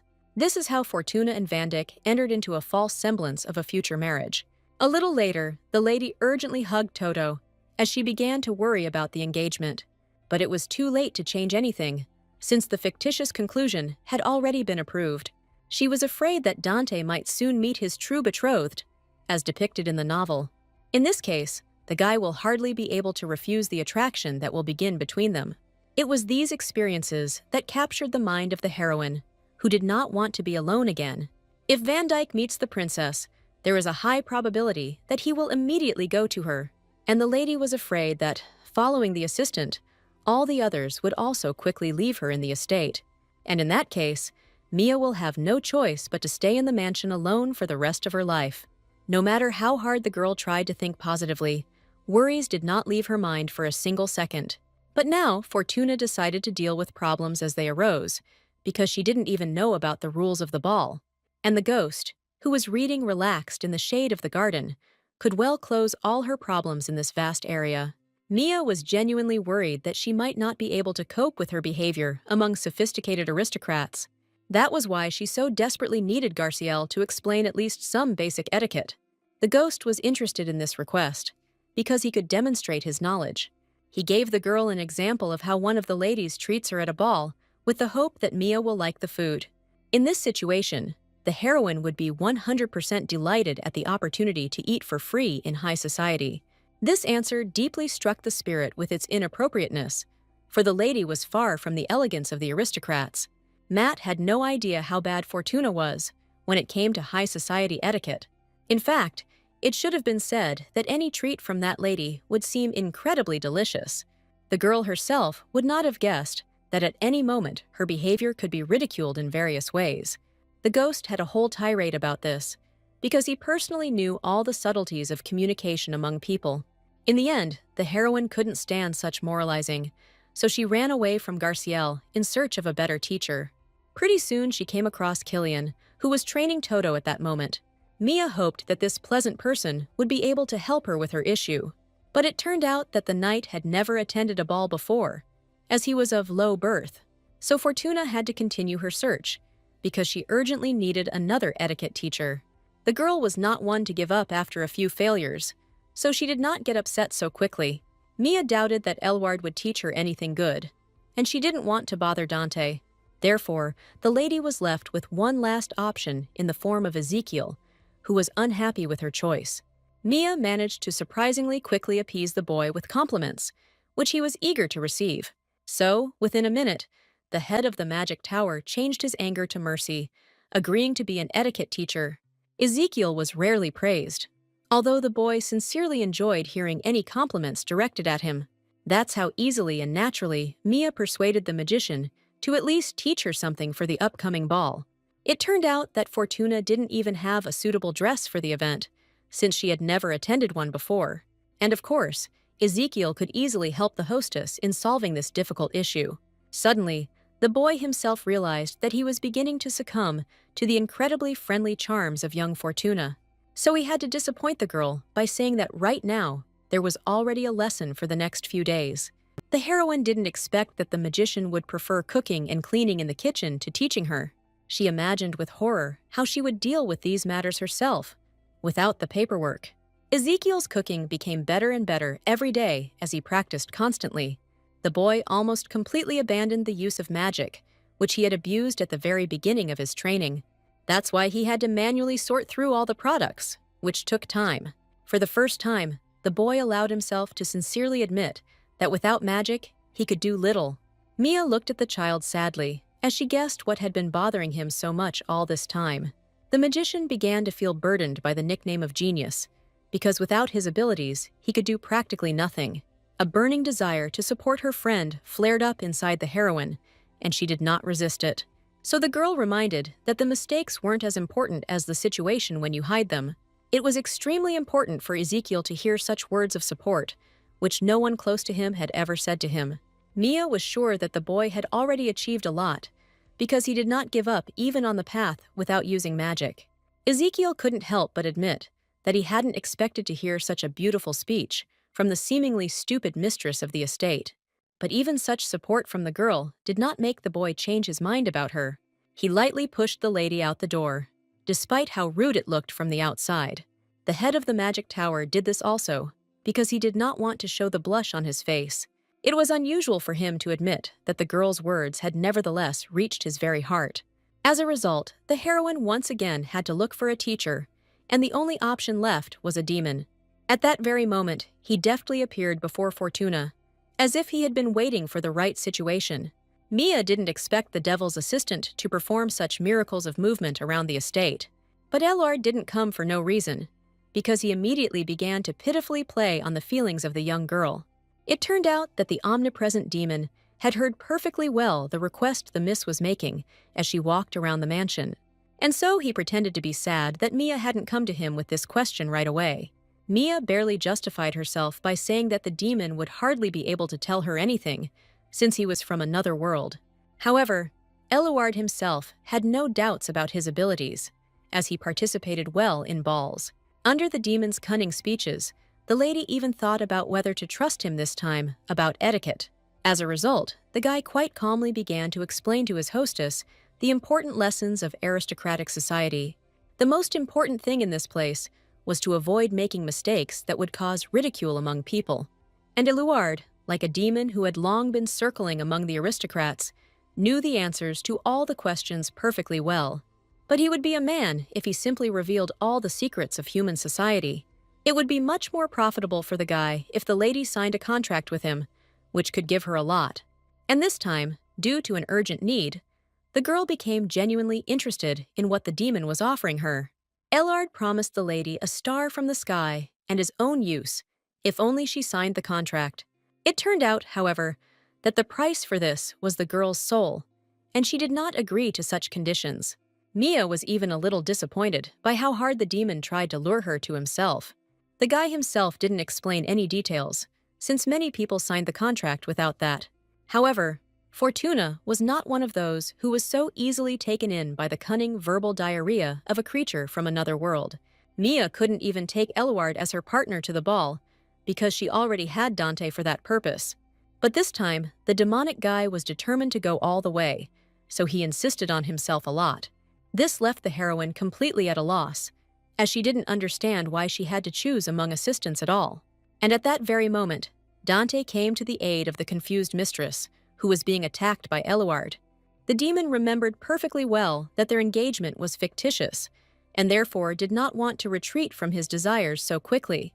It would not have been difficult for him to alter his memories, so that everyone would think that he was the lady's partner. But Van Dyke knew perfectly well that without permission, the demon could not use his powers. Mia didn't expect that a real fight would suddenly begin between the guys for a place with her. This time, Dante was not going to give in, no matter what tricks the clever Eluard came up with. And then the demon suggested the option that the lady would go to the ball with the dress she chose. The heroine still didn't know how to calm her rivals down, so it was also beneficial for her. Anyway, Miss wouldn't have been able to choose a suitable outfit for the ball on her own. Surprisingly, Van Dyke had no doubt about his victory, so he easily agreed to these conditions. The demon only needed to get consent, as he immediately evaporated into thin air. And only Mia still didn't understand how her desire to learn something had led to this. Suddenly, Dante began to wonder when the mistress had managed to get so close to the semblance of a human. The heroine could not have imagined that from the outside, her communication would look so close. She quickly came up with excuses for herself, because she had no intention of trusting the cunning demon. The lady could have come up with a nickname for Dante too, to make it shorter to call him in public. But no matter how many options the girl tried, she didn't like any of them completely. It's all because the guy was good in the way he initially introduced himself to Mia. This decision encouraged Dante, because he had no intention of losing to his opponent anyway. But another surprise awaited the cunning Eluard, who had managed to prepare everything in advance. It turned out that Ezekiel had also gone to buy a dress for Fortuna, and had initially refused her. The boy pretended that he had run out of cooking ingredients, but that was not the case at all. This is because the head of the magic tower believed that he also had the right to participate in the selection. The lady did not expect that each of her acquaintances would be forced to attend the ball. It was only now that she realized how much Van Dyke had neglected his duties. But Eluard didn't give the girl time to think, because he was impatient to start trying on the clothes. But the first versions from the demon barely resembled clothes, let alone a dress. These jokes made the heroine immediately want to go home, because she was exhausted by these fittings. So soon, Eluard moved on with a laugh to real dresses, which turned out to be quite good. However, even so, Mia got tired pretty quickly, since she hadn't previously participated in choosing an outfit. But the mad demon did not let go of the lady until the very end, since she had not tried on all of his dresses. Dante tried to silently observe everything from the sidelines, although he sincerely believed that his options were better. Seeing the boy's participation in this farce, Ezekiel became noticeably angry with him for it. Van Dyke looked coldly at his friend when he reminded him of the order from the crown princess. In fact, Dante had no intention of fulfilling that strict task for the workers from the very beginning. Ezekiel didn't expect that he was the only one who had strictly adhered to the rules of attitude towards the task until now. The magician didn't relax for a second, because the demon inside Mia could wake up at any moment. But he could not predict the question of whether he would be able to kill the sweet and cheerful Fortuna. Dante had long ago decided for himself that the first thing he would do in that situation would be to try to save the lady. Ezekiel stubbornly defended himself, declaring that he would have no problem killing the girl when necessary. But her warm and supportive smile still stood before his face at that moment. Remembering this, the boy was no longer so sure of his serious intentions to kill. He watched Mia from the side, whose behavior did not foreshadow any catastrophe. The girl, like a completely ordinary person, was angry at the demon for his jokes about her outfits. So Izia began to doubt more and more whether there really was a demon sleeping inside her. Moreover, Van Dyke was sure that the princess's prediction about the future would never come true. Soon they had to return to Mia's clothes, who was able to pick out a beautiful dress. Both guys were amazed at how much the girl's appearance changed because of the outfit. But the heroine herself was not happy with this dress, because it was too heavy for her, while Eluard continued to insist that his choice had always been impeccable. However, this time Mia felt like she couldn't even turn around because of the weight of her dress. Then Dante entered the game and invited the girl to try on the option he had chosen. She ran off into the fitting room with interest, while Ezekiel was surprised at the necessity of these actions. The boy desperately insisted that he had come here only to talk with a friend, which had already taken place. But the guys were distracted from their discussions by the cheerful Mia, who was delighted with this outfit. The demon couldn't believe that he had lost so quickly in just one option. But the girl had no time to explain why she ultimately chose clothes from Van Dyke. So Eluard had to accept defeat, which he hated more than anything in the world. But Dante knew Mia better from the start, so he was able to easily win over his friend.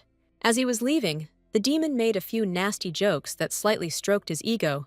Once Fortuna made her choice, it was as if a huge burden had been lifted from her shoulders. Now the girl was not afraid to appear before aristocrats, whom she had never seen at a ball in her life. Miss was partly worried about the demon's condition, but Dante was sure that the guy was fine. It was much more important now to teach Mia all the rules of etiquette in high society.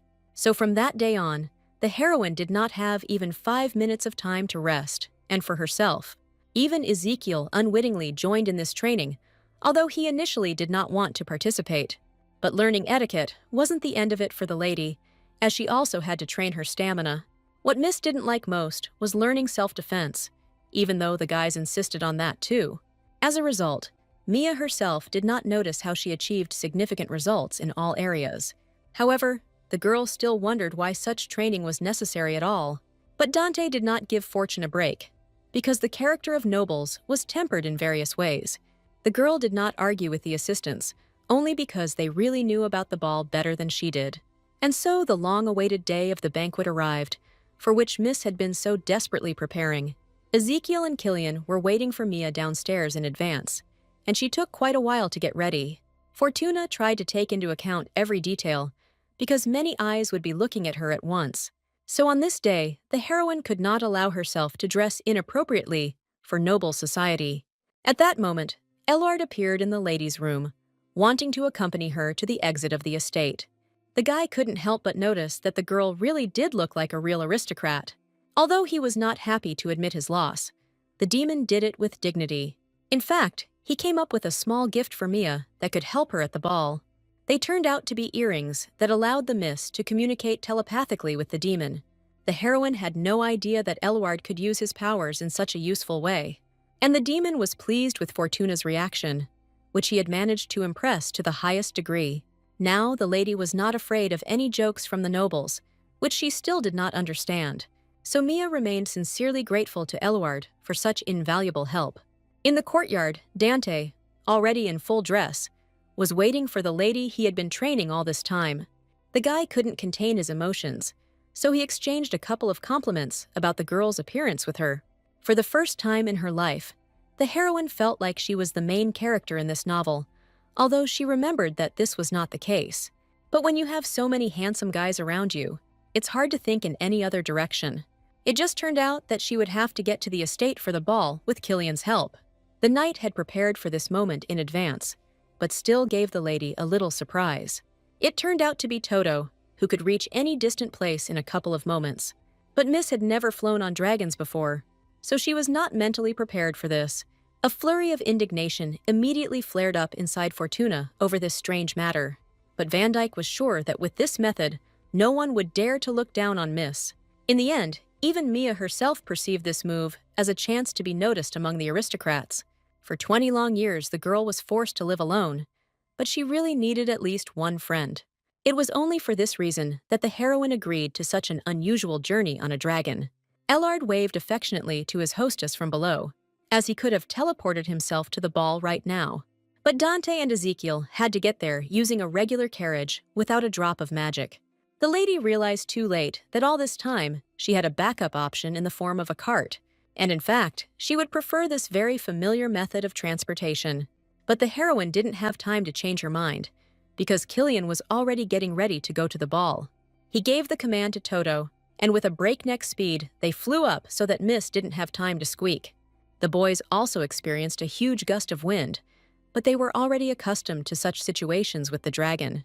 Meanwhile, many aristocrats had already arrived at the imperial palace, where the event was taking place.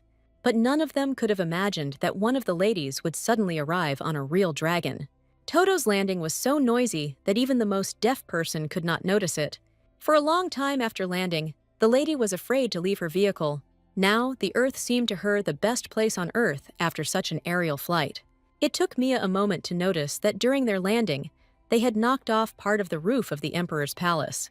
This was noticeable even to the naked eye, as the damage was quite extensive. But Killian didn't worry about it, because he had done so much for the Empire that he could be forgiven. By this time, Ezekiel and Dante had already arrived at the place with the help of the cart, and the magician was shocked by the appearance of the hostess. After such a flight, both she and Killian looked as if they had not been through their best days. The heroine experienced such a strong shock that she could not properly explain what had happened to her. But the boy had the most complaints about the knight who could protect them both with his aura. As soon as the heroine heard this, her endless fatigue was replaced by well-deserved anger towards her assistant. Even Eluard did not expect that air travel would be so difficult for the girl. However, with the help of his magic, the demon easily corrected all the shortcomings acquired during the flight. But Dante was pleased with the impression the girl was able to make on the aristocrats around her. This is exactly what the lady was initially counting on, because she wanted to find friends in the new society. So Mia was the first to cheerfully greet the people standing near her. But, contrary to the heroine's expectations, no one dared to say anything to her in response. So, from the very first moments at the ball, Miss suffered a real defeat, which she experienced bitterly. Only her close assistants consoled the lady a little by being constantly by her side. Dante's main goal for today was to make sure Mia didn't have the opportunity to be sad for even a minute. Therefore, soon, the whole company entered the main hall of the palace, where the ball would take place. Unfortunately for the heroine, her relatives were already inside and were eagerly awaiting her arrival. Gertrude had hoped that Mia would not be able to attend the banquet due to her low status. But the girl's appearance was opportune for the woman who was going to introduce her to a potential groom. It was important to Murray that the lady pleased the Earl, as he was closely related to the church itself. But Fortuna didn't care about status, so she wasn't interested in this option. Count Kaiden Draxler's appearance could impress crowds of girls who adored real men, but he made no impression on the heroine, since she had different tastes. The man turned out to be an unusually polite and courteous person, but even this did not melt the lady's heart. What outraged the heroine most was that Kaiden decided for her that they would definitely get married. But the lady had not at all planned to build such an important relationship with a stranger. But fortunately for the girl, Dante immediately stood up for her and identified himself as her fiancé. At first, Draxler reacted coldly to Van Dyke, as he did not immediately recognize his identity. Meanwhile, the assistant was widely known in aristocratic circles to all people. That was why Kaiden was so happy to see the great mage, whom few had ever had the chance to talk to. The only thing that bothered him was that the guy introduced himself as a competitor, since he was Fortuna's fiancé. However, Draxler would not be a warrior if he so easily gave in to this unequal battle of the suitors.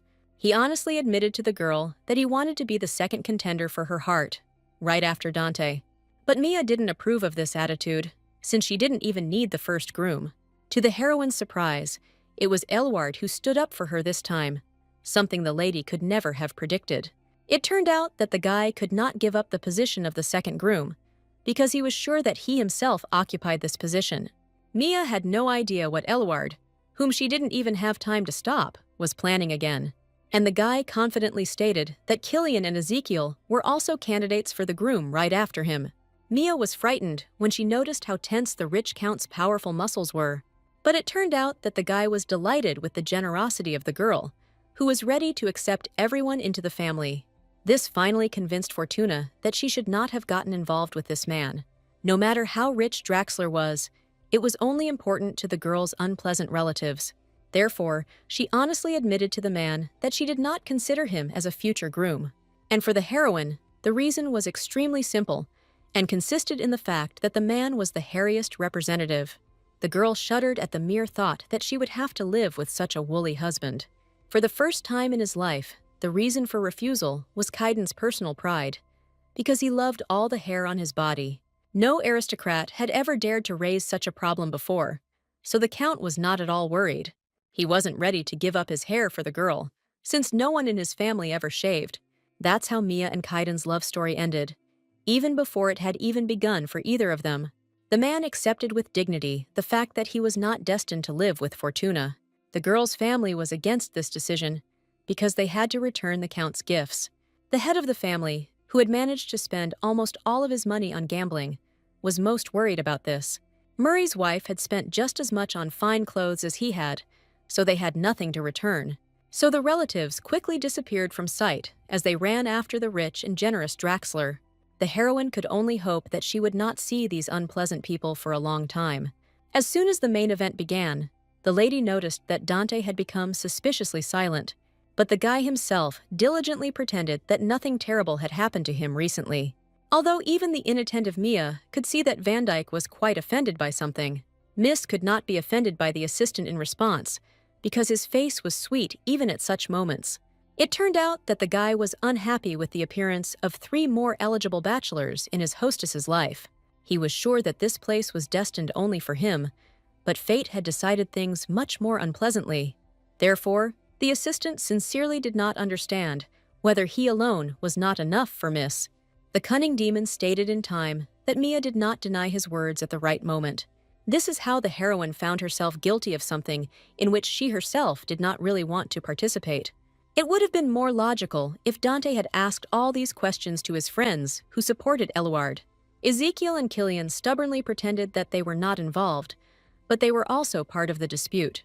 The head of the magic tower said that this was the only way to quickly resolve the issue, and his words seemed logical to the girl, so she no longer suspected her friends.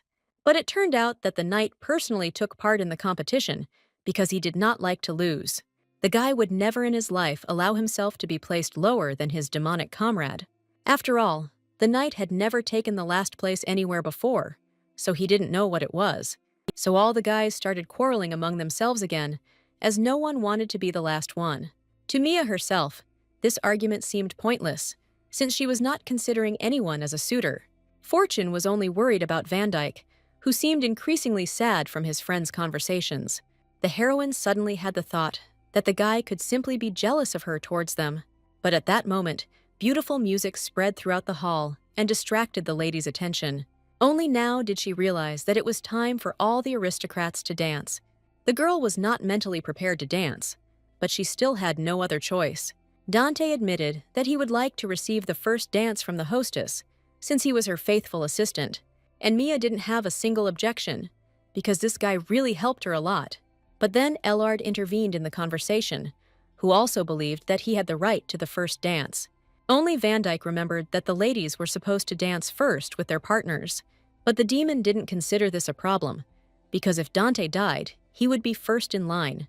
This is how, by chance, former friends turned against each other again because of a girl, and the heroine could not reconcile them, since she herself was the cause of constant quarrels. In the end, the demon decided to leave the responsibility for the decision on the owner of the estate herself.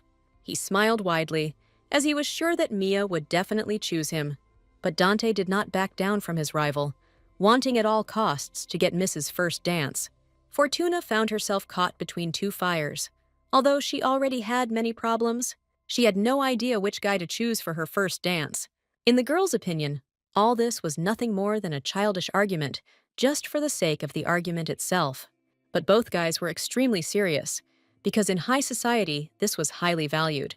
So, no matter how much Mia tried to shirk responsibility, she still had to choose. The best thing Fortuna could come up with now was for all three of them to dance.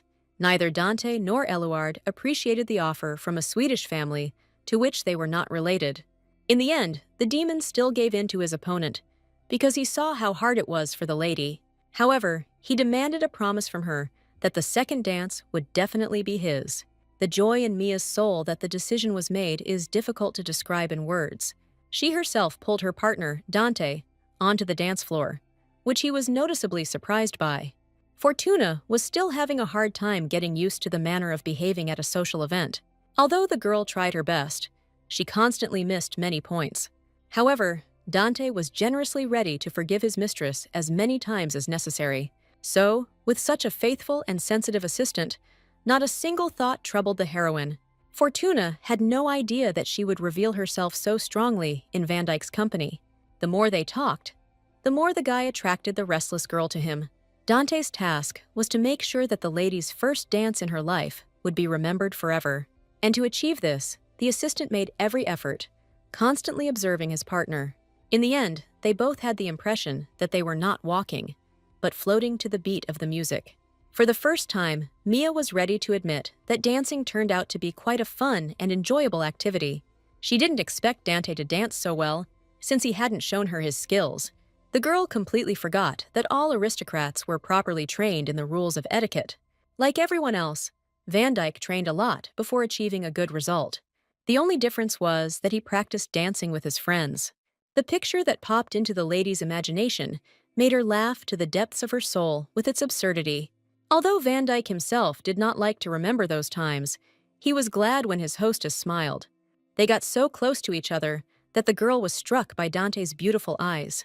The heroine sincerely complimented her friend, as she once again admired his appearance. The pleasant words that Van Dyke immediately said to her in response did not sound so natural and sincere, but the assistant's gentle smile hinted that he was not joking at all during their conversation. Although Mia was not a generally accepted beauty, she was beautiful and desirable in her own way.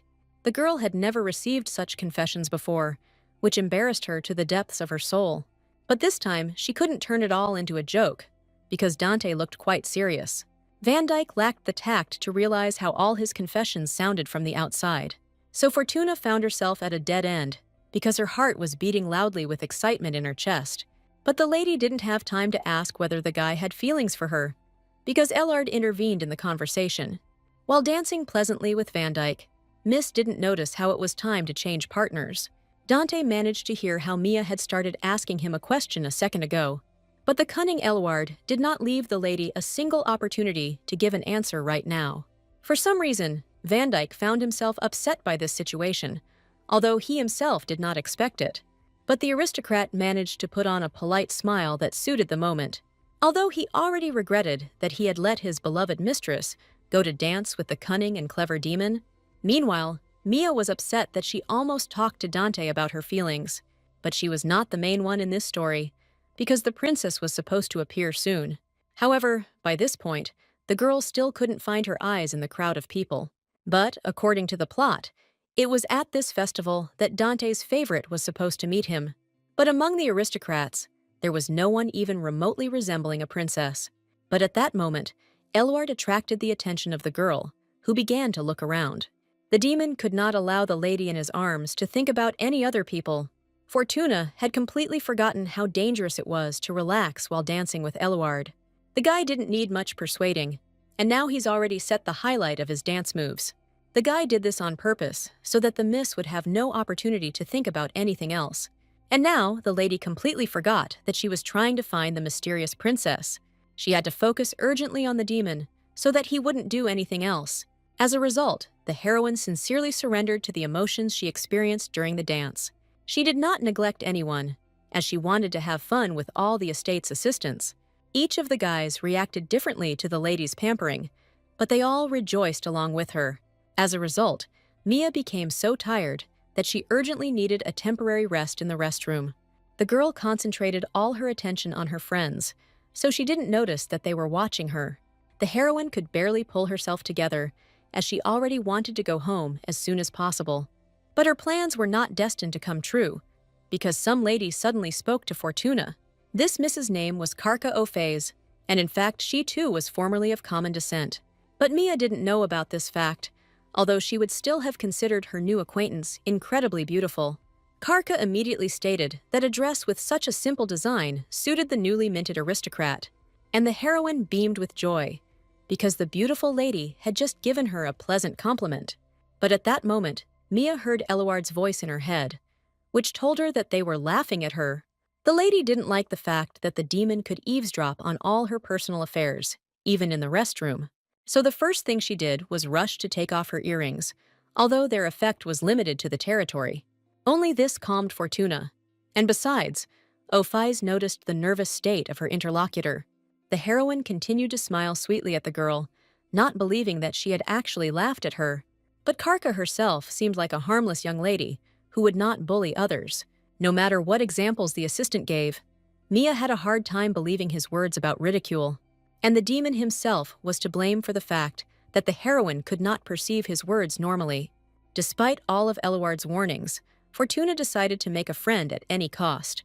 So she said with a gentle smile that Karka's dress suited her very well.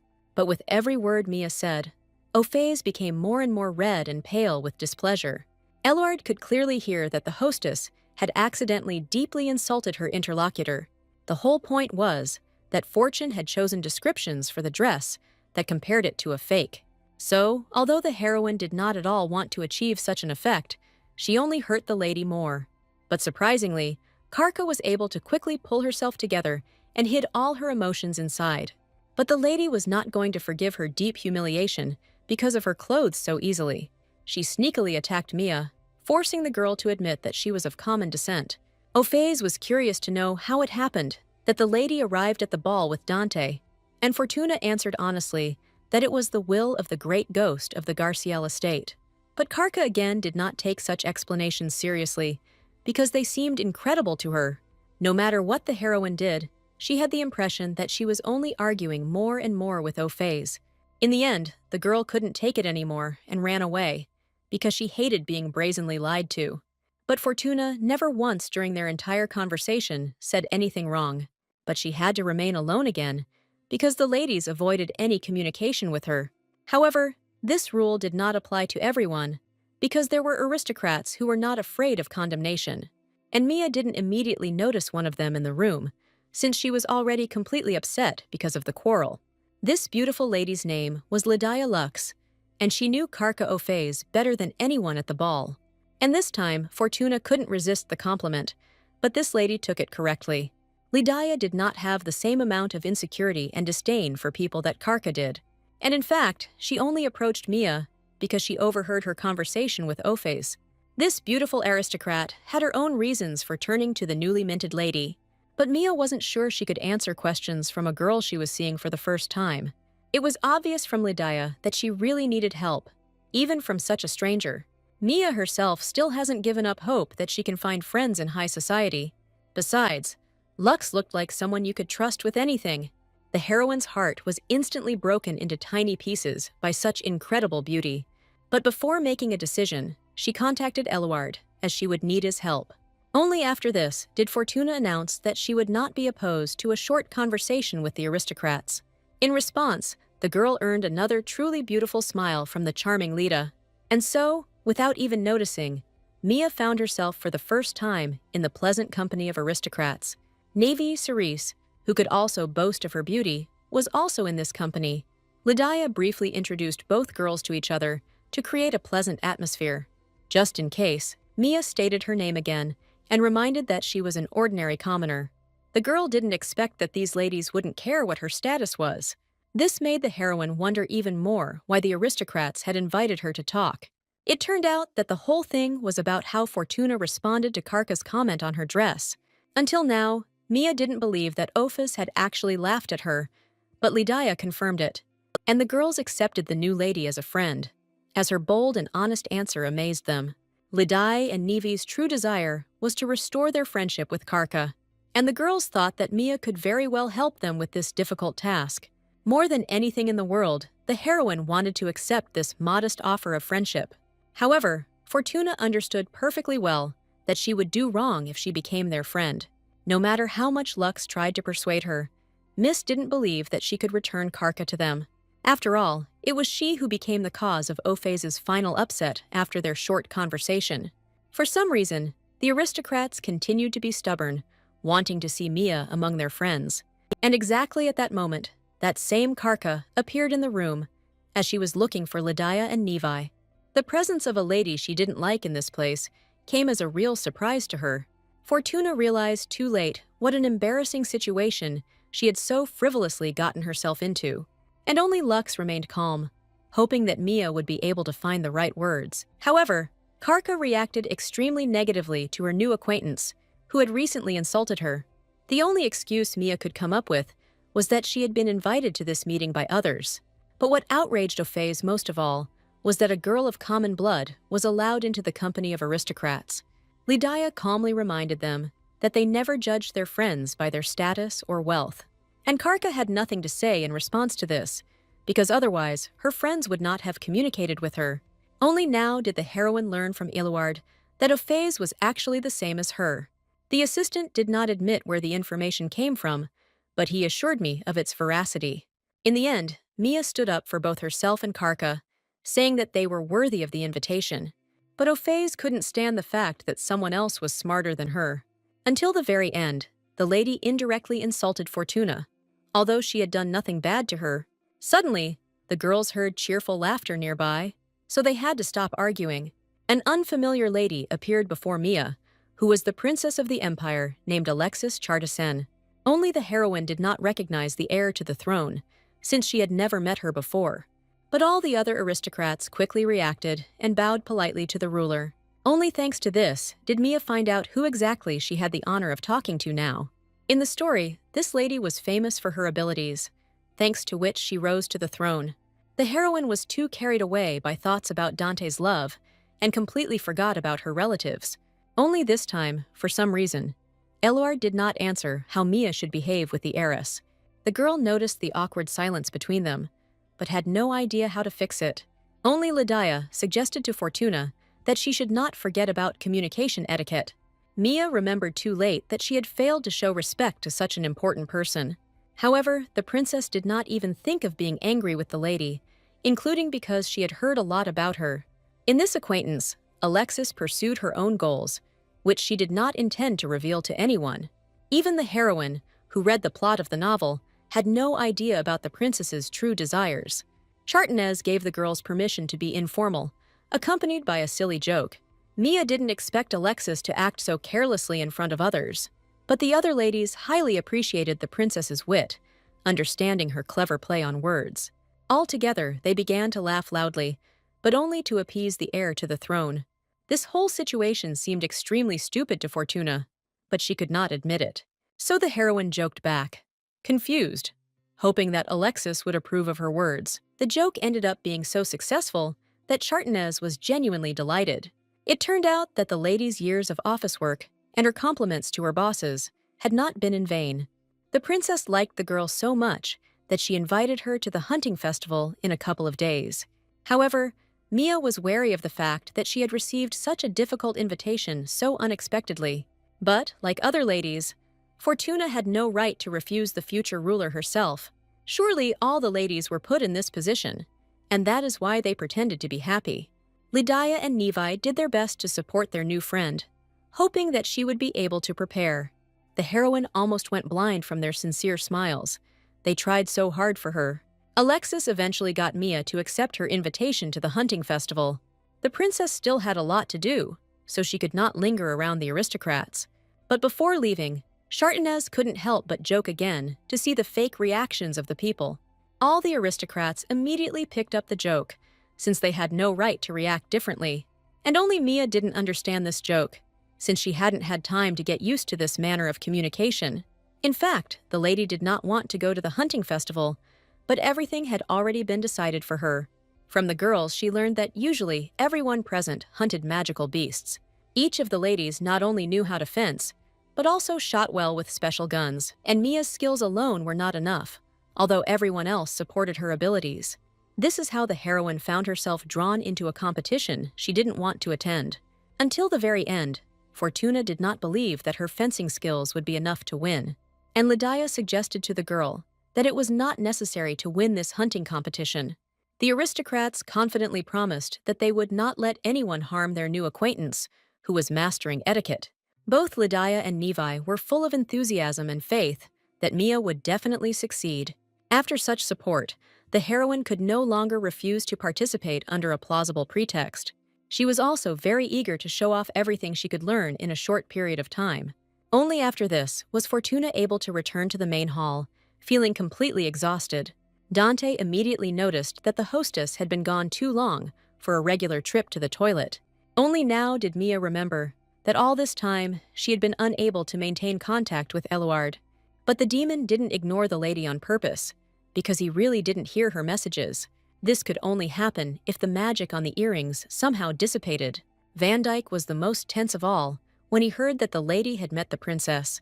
There was strong protective magic around her, so the spell on the earrings wore off. Only the faithful assistant was concerned that Mia had recently spoken with Alexis. But Fortuna had a good impression of Chartenez, if you forget about her strange jokes. It turned out that Mia wasn't the only one who couldn't understand the princess's jokes, as she had many of them. It was time to leave. But the heroine could not find Ezekiel and Killian anywhere. They were busy. The whole thing was that Alexis urgently called them to her for a secret conversation. It was important for Chartenez to know if her loyal assistants remembered her recent order for them, and none of the guys dared to forget the princess's instructions, which could not be disobeyed. However, recently, even the head of the Mage Tower could not completely follow the instructions, but there was still a danger that a powerful demon really was sleeping inside Fortuna. A squad of the finest knights was tasked with eliminating the girl if the creature began to awaken. But during the dialogues with Mia, no one noticed in her even a drop of that danger and strength. Alexis herself had time to see for herself that it was Fortuna who did not seem to be the demon's host. But all this did not allow the princess to cancel the mission for her personal squad of the best knights. While Chartenez would have preferred Mia to be clean, she was considering all options. What the heiress liked most was the suspicious Fortuna's excellent sense of humor. In order to finally test the girl, the princess invited her to go hunting. She was confident that Ezekiel would do a great job of monitoring the demon inside Mia. No one dared to contradict Alexis when she made a decision, even if it was unpleasant for others. So the knights obediently bowed to the heiress, accepting her new task. Shantaras called her assistants again to remind them to remain constantly vigilant. More than anything in the world, she was afraid that the tragedy with the escaped demon would happen again. But the heroine herself had no idea about the passions that were going on around her. She was only concerned about how everyone would get back to the estate. Ellard was one of the first to escape from the ball, simply disappearing into thin air with the help of magic. Mia didn't even have time to ask him to take her with him, so that she wouldn't have to shake on the trip again. So the lady had no choice but to return home in an ordinary carriage. But as soon as she turned to Ezekiel, the boy noticeably darkened, thinking about his task. The heroine didn't know what exactly was troubling him, but she was genuinely concerned about this situation. She took liberties and put her hand on the guy's head to check his temperature. Only in this way did the girl become convinced that, physically, everything was completely fine with her friend. But such caring actions only made Ezekiel's heart heavier, because the task was still there. He immediately remembered Dante's recent question about whether a magician could kill a girl without thinking. But these worries were countered by the stern face of the princess, who would not tolerate defeat. That was why it was so difficult for Ezekiel to communicate with the sweet lady at the moment. Mia had no idea what was going on in her friend's soul, and therefore could not help him in any way. However, once again, the girl was saved from her difficult thoughts by her very first assistant. Dante, with a slight smile, invited Miss to take a walk with him while the weather permitted. Although it was unexpected, Fortuna did not see any reason to refuse the guy. She enjoyed getting closer to him little by little every day, learning new things. And Van Dyke was in solidarity with the hostess in this feeling, although he himself did not realize it. Along the way, Mia happily shared her first and good impressions of the ball. Dante was already happy because the girl's face was constantly smiling joyfully. At that moment, they both enjoyed each other's company, without thinking about the consequences at all. But the lady still shared her concerns about taking part in the hunt. Like everything in high society, the heroine was forced to take part in this competition for the first time. So Mia was genuinely worried that she might not catch a single magical beast at all. That's why Fortuna called an assistant with her, because with him, she had a high chance of winning. Previously, Dante promised the lady that he would always be there, so he did not refuse this time. Only now did the assistant remember that the hostess wanted to tell him something during the ball. Mia had long since lost the moment, but the interest inside her was still quite strong. But Van Dyke didn't expect Fortuna to ask him about his romantic feelings for her. The heroine was expecting any answer, but not one of uncertainty in the guy. It turned out that Dante himself did not consider his actions as a love interest for the girl. While she clearly saw that this concern was not simply due to necessity, the problem was that Van Dyke did things for the lady only because he wanted to. So, with her question, the heroine accidentally drove her faithful assistant into a real dead end. As soon as the girl realized this, she blushed deeply, wishing she could rewind time. Mia confessed to Dante that if he continued to care for her, it would mean he had feelings for her. However, the guy still couldn't understand why it all worked this way. Love was always a closed topic for Van Dyke, so he was unable to recognize it in time. So the assistant had to honestly admit that he did not understand his feelings for the lady. At that moment, the heroine remembered the backstory of the novel she had gotten into by accident. Dante was raised cruelly from childhood, so he rarely experienced human emotions. So the guy's confused face was the most the girl could get out of him. Suddenly, Mia felt sorry for this man who had done so much for the good of the Empire. Therefore, Fortuna forgot about all the awkwardness and suggested that they continue to remain close friends. She tried her best to hide the enormous embarrassment that was blazing inside her. For this reason, the lady finished her walk much earlier, because she could not help herself. She left Van Dyke alone, but now it was good for him, because he wanted to think alone. The very next day, thoughts of hunting displaced all other worries within Fortuna. She couldn't ask Dante to teach her, so she turned to another good candidate. But Ezekiel wasn't thrilled that Miss was pestering him with questions again. All this time, the boy had been practicing cooking, so he had a lot of waste for fertilizer. Although Mia distracted her friend from his work, she really needed help with her studies. But the magician had no idea how to shoot weapons properly, because he only used magic. He immediately suggested that Fortuna turn to Dante, but Miss did not even consider this option. She awkwardly lied that the assistant was too busy cleaning to be distracted. In response, the boy grumbled that he had been spending all his time cooking, so he couldn't help. His suggestion to find someone more physically fit actually made sense. In this regard, Killian could teach Fortuna a lot, if only she asked. Right now, the knight was once again devoting a lot of time to training little Toto, but the lady wasn't sure that the swordmaster could tell her anything about firearms. She didn't expect that the knights at the military academy would necessarily have multidisciplinary training.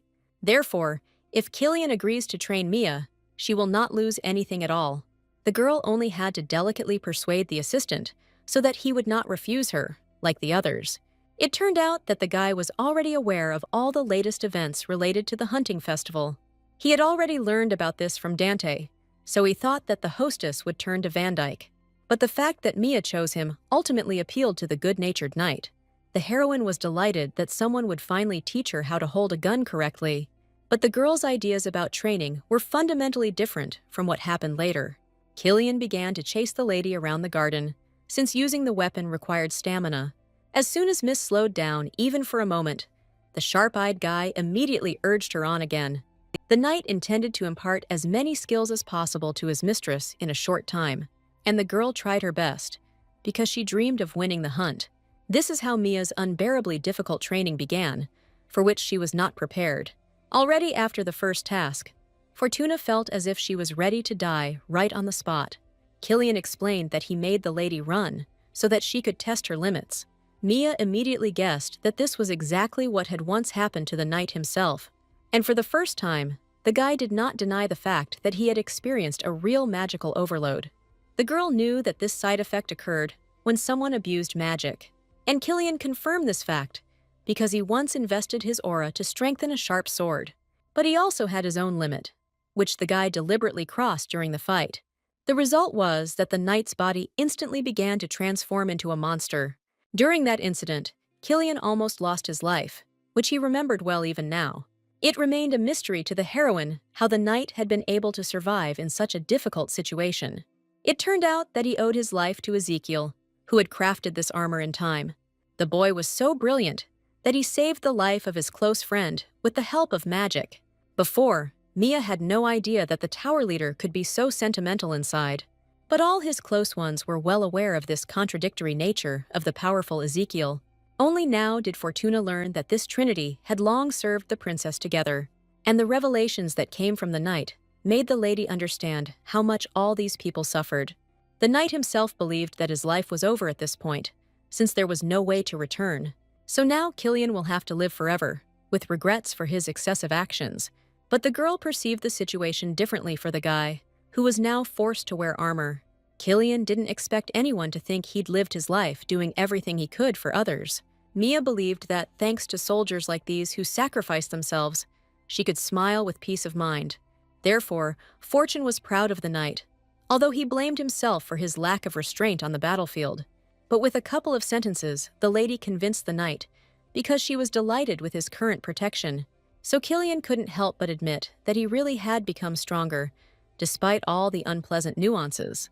In fact, the assistant had been waiting for a long time for a person who would show him sincere gratitude. So the guy only became more eager to teach the girl as many skills as possible. Little did Fortuna know that she had become the catalyst for continuing her own torment in her studies. From now on, the knight was eager to squeeze every last drop of juice out of the lady, just so she could succeed in the competition. But the heroine could barely stand on her feet after her recent run, so she was only ready for rest. But any objections were not accepted from Miss, because that's what her updated strict teacher said. Killian reminded her that at times like these, the girl was building up her muscles, so she had to keep training. As much as Mia objected, her wishes were no longer taken into account in this difficult training. Thus, Fortuna signed her own death warrant by devoting all her time to grueling training. The knight even made sure that Mia could improve her imperfect balance. The guy was deliberately being cunning during the training, constantly increasing its duration for the girl. As a result, the heroine was completely exhausted and dreamed of at least one glass of clean drinking water. Killian couldn't refuse Miss this, although he ordered her not to be distracted from her current training. On the way, he met Ezekiel, who was unhappy that his friend had blabbed about the magical overload. The knight did not expect that the magician, who was nearby, would stoop to simply eavesdropping on others. He honestly admitted that he relaxed around Mia, which is why he told her part of his personal life. Killian was afraid that he would not find support in Ezekiel because he had made a difficult decision inside himself. The knight was no longer confident that he would be able to carry out the princess's order if it were required soon. This surprised the magician, because this was already the second person who refused to kill Mia to save the future of people. But the boy quickly hid his emotions, because he remembered that Killian never feared punishment from Alexis. The magician still hasn't decided which side he'll be on if the situation takes a nasty turn. But he also couldn't kill Fortuna right now, who seemed like the most innocent and sweet girl in the world. Ezekiel continued to watch the lady, in whom he found absolutely nothing dangerous. That is why, with each passing day, he began to doubt more and more the necessity of his difficult task. Mia herself had no idea that all her assistants had gathered nearby only by order of the princess. And, like the rest of his friends, Ezekiel needed time to sort out his emotions. When Fortuna's training ended, she could barely crawl back to her estate on her own. Every muscle in the girl's body was shaking, because Killian did not spare her even for a moment. So now the lady had to go through another test and get to a soft bed. But in the corridor, she suddenly met Dante, who wanted to say a few words to his beloved mistress. It turned out that the assistant had prepared a relaxing tea for the lady to reward her for her training. But the heroine wasn't ready to talk to the guy after yesterday, because she felt awkward.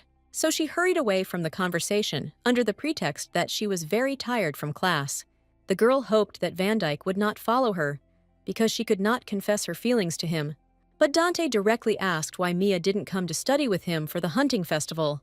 It was no secret that he shot better than all the current assistants of the huge estate.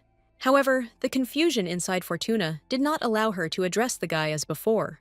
The heroine came up with some ridiculous excuses just to avoid admitting her true awkwardness.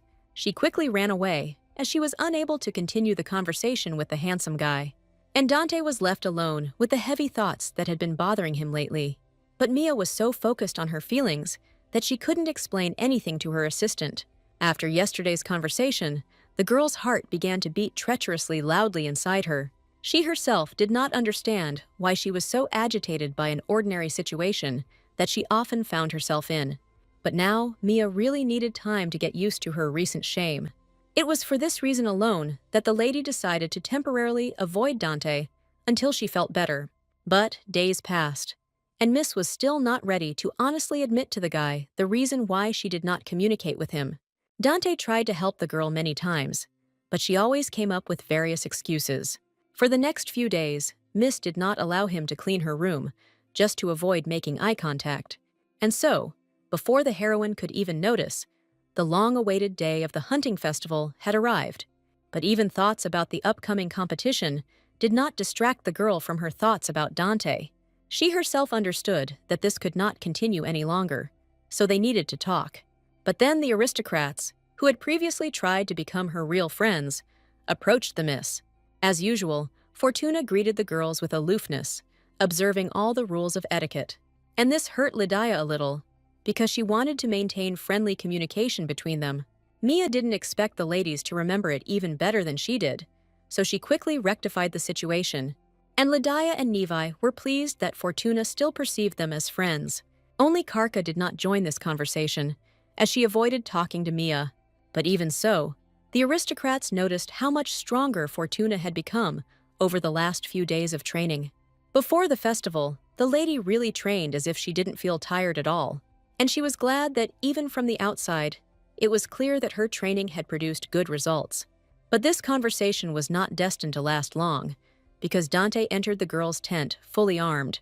The guy amazed everyone present at first sight with his incredible beauty and elegance. It was no trouble for him to confuse everyone around him, although the assistant himself was not aware of this strange nuance. But he noticed that Mia's face was covered with an incomprehensible blush, to which the heroine had no clear answer. Fortuna's friends warmly noted that she looked good next to her fiancé. Therefore, the lady had no choice but to continue playing the role of being in love with Van Dyke. Although Mia herself would have preferred to talk about other topics that would not embarrass her so much. But it turned out that numerous rumors had already started circulating about the heroine's ideal suitors. Moreover, someone was sure that there were at least 200 of them, and all of them were madly in love with the girl. Fortuna had no idea that the little lies her friends told at the ball would lead to rumors that would be so far from the truth. But Mia was saved from confession by Dante, who expressed a desire to talk to her alone. But this was not part of the lady's plans, as she was not ready to talk to the guy. As soon as the aristocrats left, an awkward silence fell again between the two good friends, and Fortuna could not help herself because she was still embarrassed in front of her faithful assistant. She was grateful to Dante for starting the conversation first, even though it was an attack on her. In the last few days, the heroine really did desperately avoid Van Dyke, which could not be hidden from him. The assistant himself had no idea that that short conversation after the ball was to blame for everything. He was only worried that his mistress no longer liked him. But that was far from the truth, as Mia reported. Only now did Fortuna find the strength to honestly say that she ran away from her friend only because of the awkwardness inside. She had no idea what kind of reaction this would cause in the guy, so she had been wary for the last few days. But Dante, with a gentle smile, asked the lady never to avoid him again because of such strange little things. He was genuinely sad that there had been a long-term misunderstanding between him and the lady. Mia took the first step towards application and promised that she would discuss any questions in the future. This visibly pleased the guy, who himself had no intention of hiding anything from his beloved mistress. In fact, he didn't come for no reason, because he had a nice gift for the girl with him. It was a locator specially created for this moment, which showed the location of the carrier. But the lady did not understand why Dante gave her such a thing, because she would never be alone at the competition. But the assistant was so worried about Mia that he wanted to provide every possible safety measure. He was ready to rush to Miss at any moment if the subject reported that something was wrong with her. The girl's heart felt warm just from this, so she completely forgot about the awkwardness.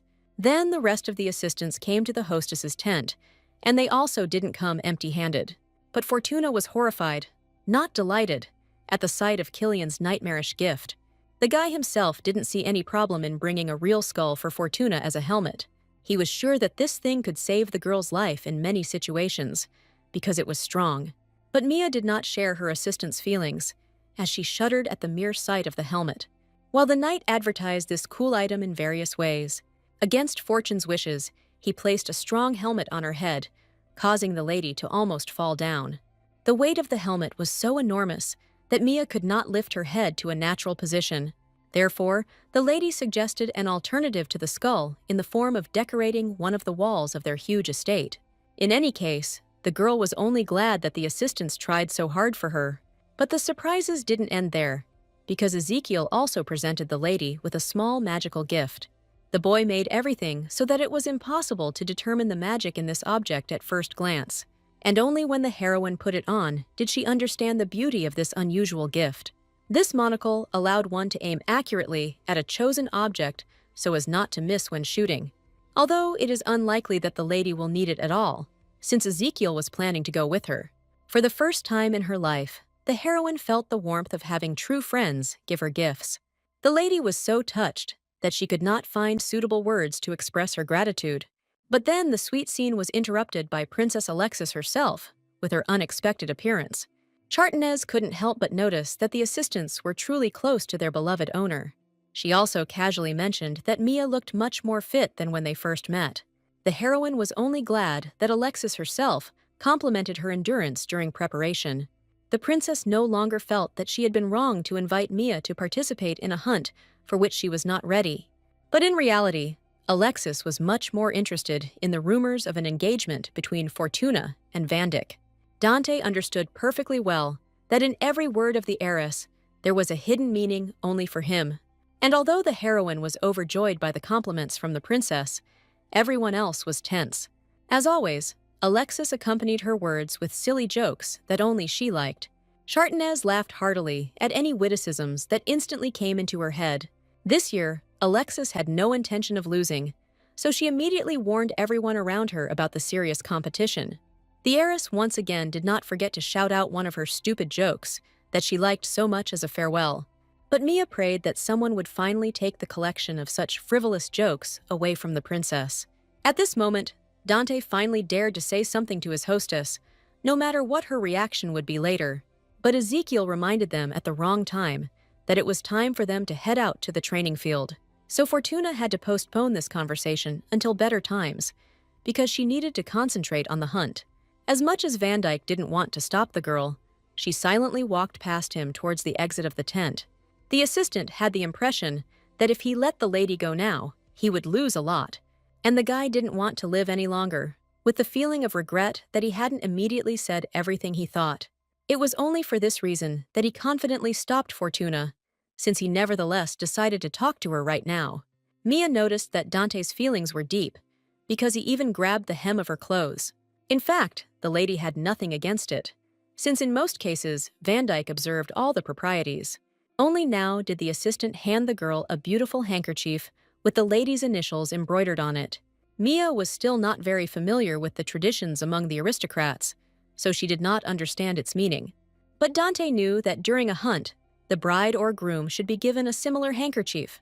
What impressed the girl most was that the guy had carefully embroidered the item with his own hands. The scarf looked like something any embroidery master would envy, selling similar scarves. For several nights in a row, the assistant worked hard for this gift, because he wanted to please the lady. The heroine couldn't believe that Vandyck had really tried so hard to make the scarf. But Mia didn't think she had the right to accept such things, since their engagement was fake. But the guy quickly convinced the lady that he made the scarf only because he sincerely wanted to give it as a gift. So Dante would be very upset if the girl refused to accept this precious gift. Fortuna had no idea that her ambiguous answer could hurt the usually collected guy so much. In fact, she had nothing against the scarf. She was just too embarrassed by the value of the gift. Miss made the right decision and simply thanked the guy for his attention and care. Vandyck wouldn't be upset even if the girl lost the competition. It was much more important to him that Miss returned safe and sound after the hunt. The assistant, with a slight smile, gave Mia instructions to be careful in the forest. And just a few minutes later, the heroine began participating in the competition together with Ezekiel. But the girl's consciousness constantly drifted towards the pleasant gifts she had received. So she was not thinking about hunting, but about sweet Dante, who was even better in her imagination.